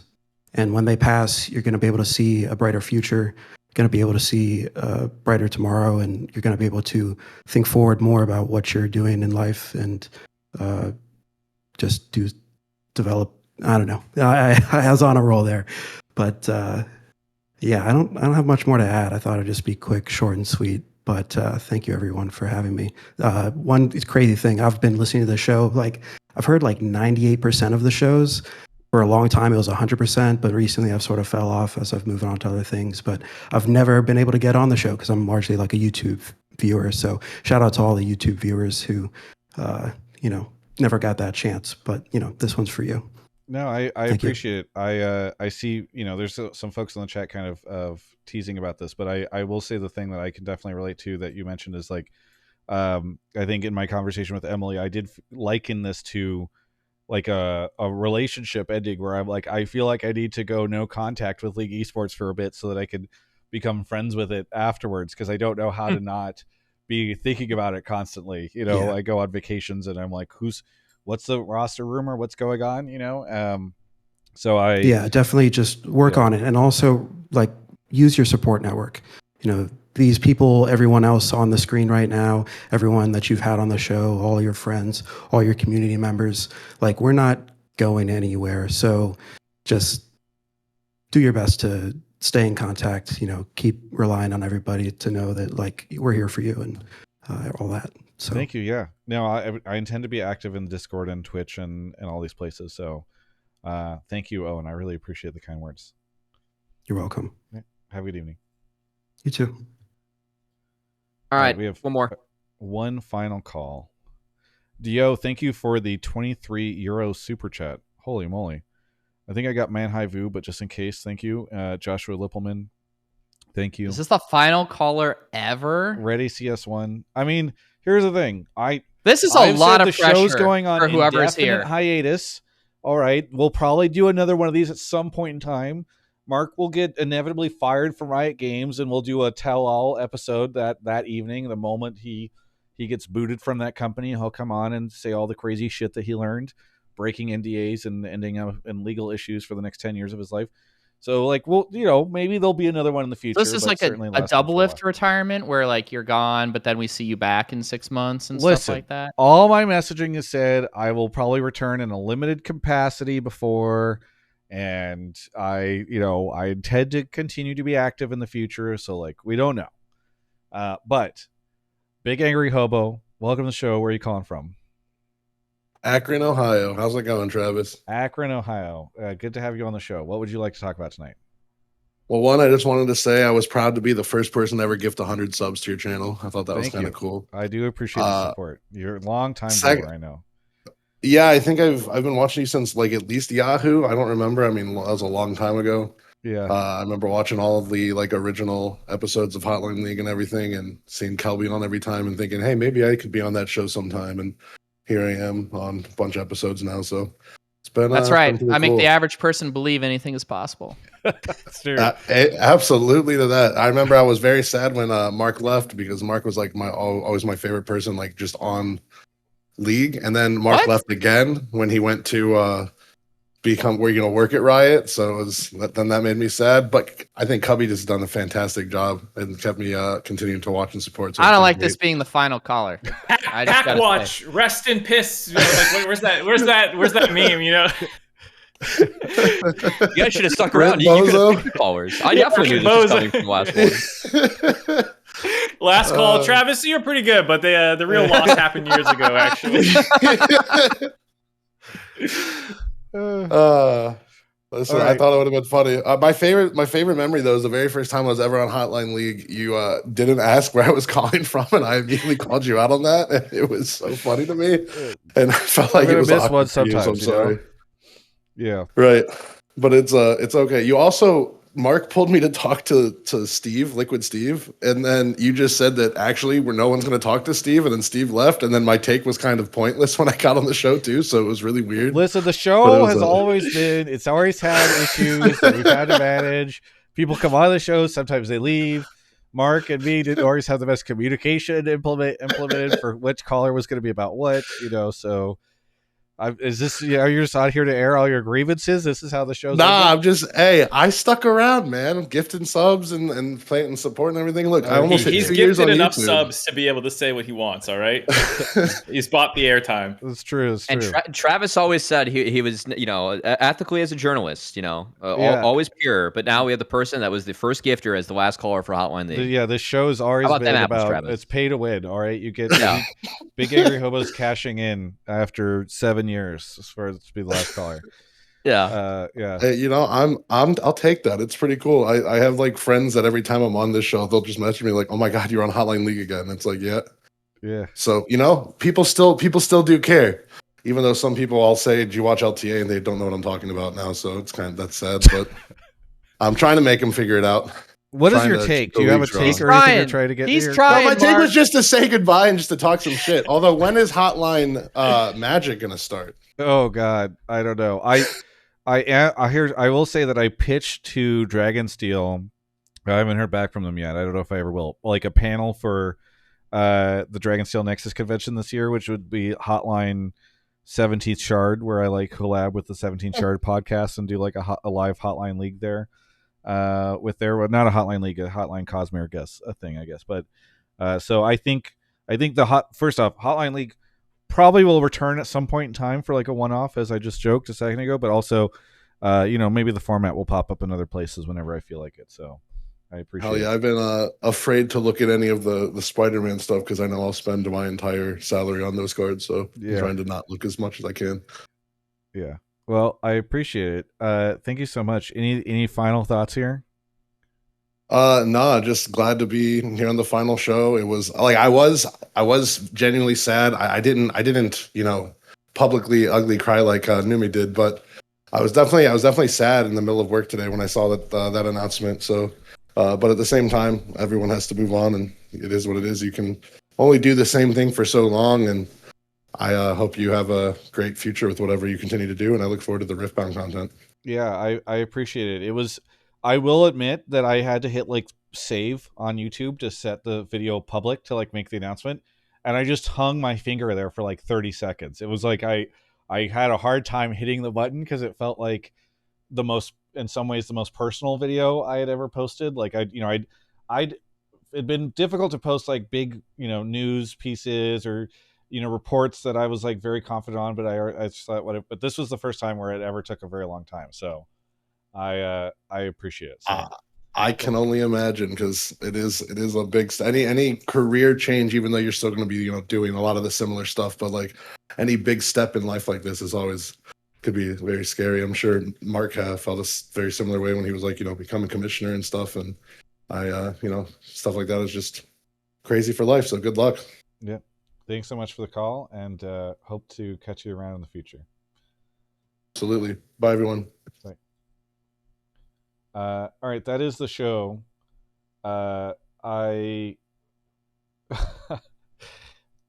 It's so weird to be at the end of this. I'll give everyone a round of shout outs. Cubby, what would you like to shout out here at the end of the show? Oh man. Thanks to everyone that called in, supported the show always. I think that I have mixed feelings on this. Like, obviously, I wish that things could keep going. I really understand and respect all the time and effort you gave to the space, Travis. And part of me is bummed to see myself be part of the end. Part of me is also happy that first time I met you was when I was a fan at PAX East. I met you and Mark there. You guys were covering the CLOL finals between British Columbia and I think RMU. And I sat next to you for a game and just kind of like said at the end, like, hey, like, thanks for what you do to the space. And I think I talked or asked you a question mark, like, how do you grow a college program? And I think that, going from there to here, like, just still being involved in this space and the fact that I got to be a part of something that truly I feel like was a pillar of the community for as long as it was really special to me. So thanks to anyone and everyone that came out. Thanks to Travis for doing so much in the community as well, just like for professionals too. I think the card game events you put on, I will try to attend those more now that I don't get to talk to you every Monday. And I got to join you for food a little bit more too. I'm not as good at being social throughout the season, especially with folks that I'm social with through work, but I'm going to change that now that we don't get to work every Monday. And I'll be very bummed when I don't get to do this next Monday. So thank you, Travis. I would not still be doing esports now if it wasn't for being a part of Hotline League for the past year and a half. And thanks for everyone that joined us on this journey and all the work that you guys, and especially the two other guys on the call with me, put into this before. It's been very cool to be a part of. Thank you, Cubby. You did such a great job, I think, of being there for me when I needed an awesome co-host to help continue on the show. And I think the show would not still be happening today if it wasn't for you. So I really appreciate that. Kelby, any shout outs here at the end? Can I request to go last? I might be kind of long-winded, and Mark probably wants to go. Yeah, but I don't know if I'm gonna like cut out in the middle of the show on the last leg. But I don't mind going first if yours has like an epic finale that you. It's not epic. I just have stuff I want to say. I'll go first. I don't care. I just wanted to shout Travis out. Everyone stand up and raise a toast for Travis. He's been a great figure in the League of Legends community space for a long time. I mentioned it earlier, but he truly is one of the OGs. There's not that many left in the space. Like the previous caller said, all things change. Travis is going to go tackle. We'll see what he actually ends up tackling, but it's definitely the next chapter of his life, and I'm sure he's going to crush it just like he crushed this one. So everyone just pour some out for Travis if you can. Oh, no. Okay. Well, thank you, everyone, and for tuning in over all the years, and thank you, Travis, for keeping us all entertained for the last, whatever it is, 15, 16, 17 years. Now I got to go mop this up.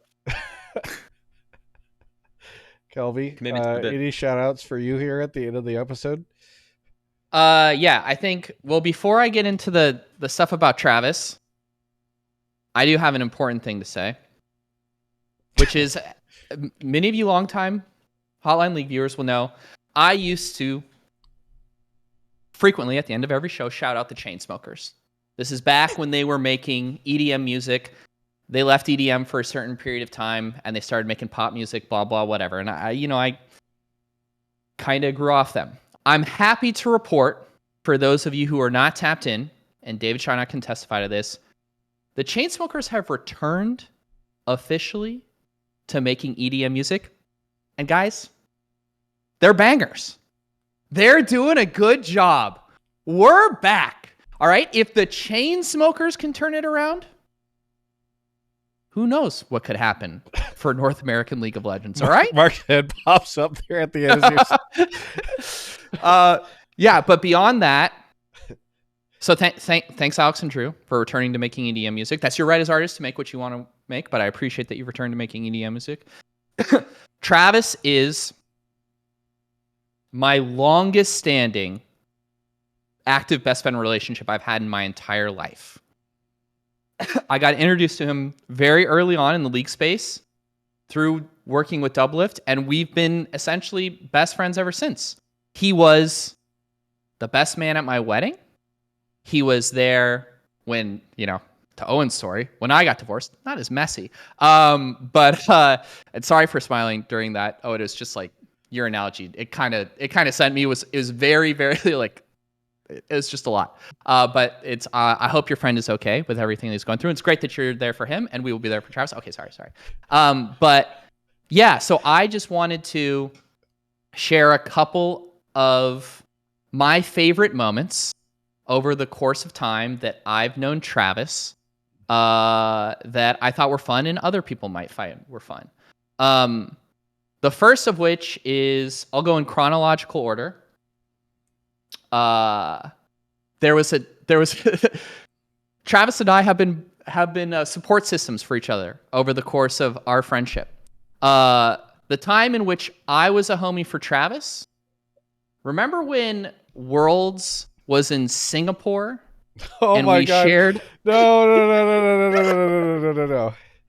Okay, Travis is vetoing this story. It's not that bad. Sure,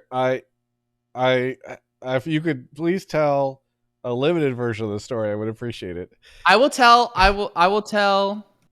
the version. It's not, I don't think it's that bad. There was a time in which Travis and I were sharing a hotel room in Singapore at Worlds, and Travis had a friend that he wanted to hang out with. And we're sharing a hotel room, so there's not a private setting. Now, that they're just hanging out. I'm being serious when I say this. They're just hanging out, not anything bad. But it was pretty late. And so I needed like an excuse to get out of the hotel room. So I'm like, oh, it's okay. I'm just going to leave because I have a call because I'm on US time and my call is in US time or whatever. So I took a walk at like 2 a.m. for like 2 hours in Singapore, just wandering the streets. And I thought that was the funniest thing ever. And then there was a time where Travis, I had just gotten out of a relationship and I was sad. And I got this harebrained idea that I wanted to go to Vegas and I wanted to see Cascade, who had a residency show that night. Same day. And I can't remember if I tweeted or whatever, but Travis was just like, dude, I'll go with you. And so Travis and I, same day, no planning, he gets his car, comes over, picks me up. We go to Vegas. We go see Cascade that night. And it was an amazing time. And he was just a homie. We had to buy clothes for the club, and the person in the store recognized us. Oh my God, I forgot about that. Yes, we got out there and I couldn't get into the club because I didn't have a dress shirt. And we went in there, yes, and the person recognized us, and I spent more money on a dress shirt than I ever have in my entire life just to go to see Cascade. And like Omni, or not Omni, it was the Marquee or whatever. And then the last time, or not the last time, but the last story that I thought was super cute and like so well done by Travis. So as I said, best friend or best man in my wedding, right? So he's the one who's planning the bachelor party. We had planned the dates for it, right? And then there's one day where I was working at Twitch at the time, And normally I would work from home on Friday. But my boss, Kristen, had said, hey, we're doing a meeting in the office. You should come in on Friday. And I was like, oh, that's kind of weird. My boss doesn't normally ask for me to come into the office for meetings. And then I'm kind of like, wait, it's a Friday. My boss is asking for a meeting. Is this something that's maybe not such a good situation for me? So I get in, kind of nervous. And she's like, oh, we're in the conference room. Why don't we go over here? And I'm like, oh, God. And then I get in there, and Nick Allen is waiting for me with a bachelor shirt and a fifth, and we're doing shots.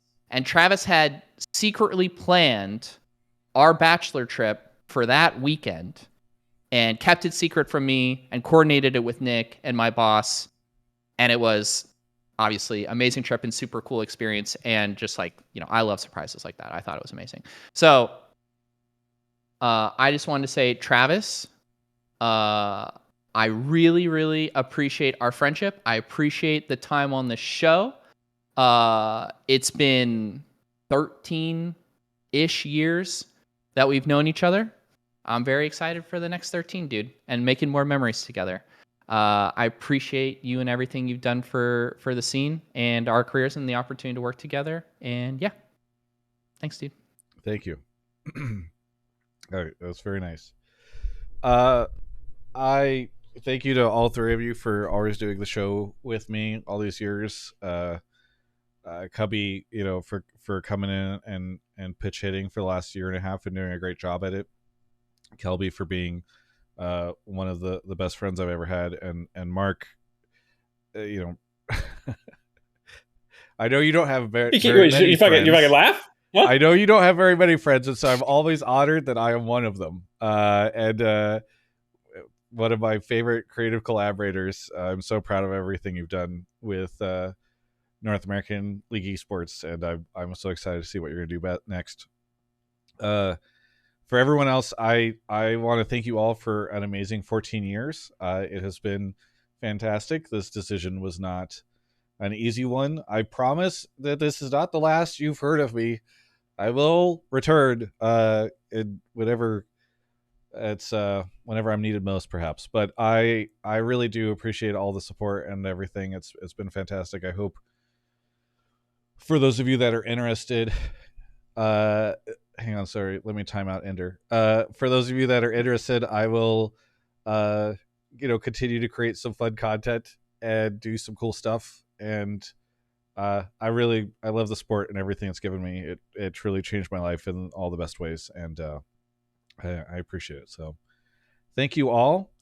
This has been Hotline League. Normally I'd see you next week, but I'll just say see you next time, because hopefully we get to do something like this again in the future. So thank you. You don't have your iconic, that's for more of my coverage. Check out, you have to have a twist on that for your final one, We didn't do I never did that at the end of these episodes. I just say not at the end of these, but the end of your interviews and videos. You'd be like, for more of my coverage, check out so much blah, blah, blah.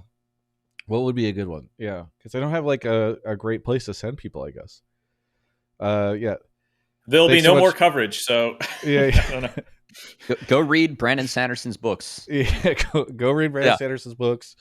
No, thank you, everybody.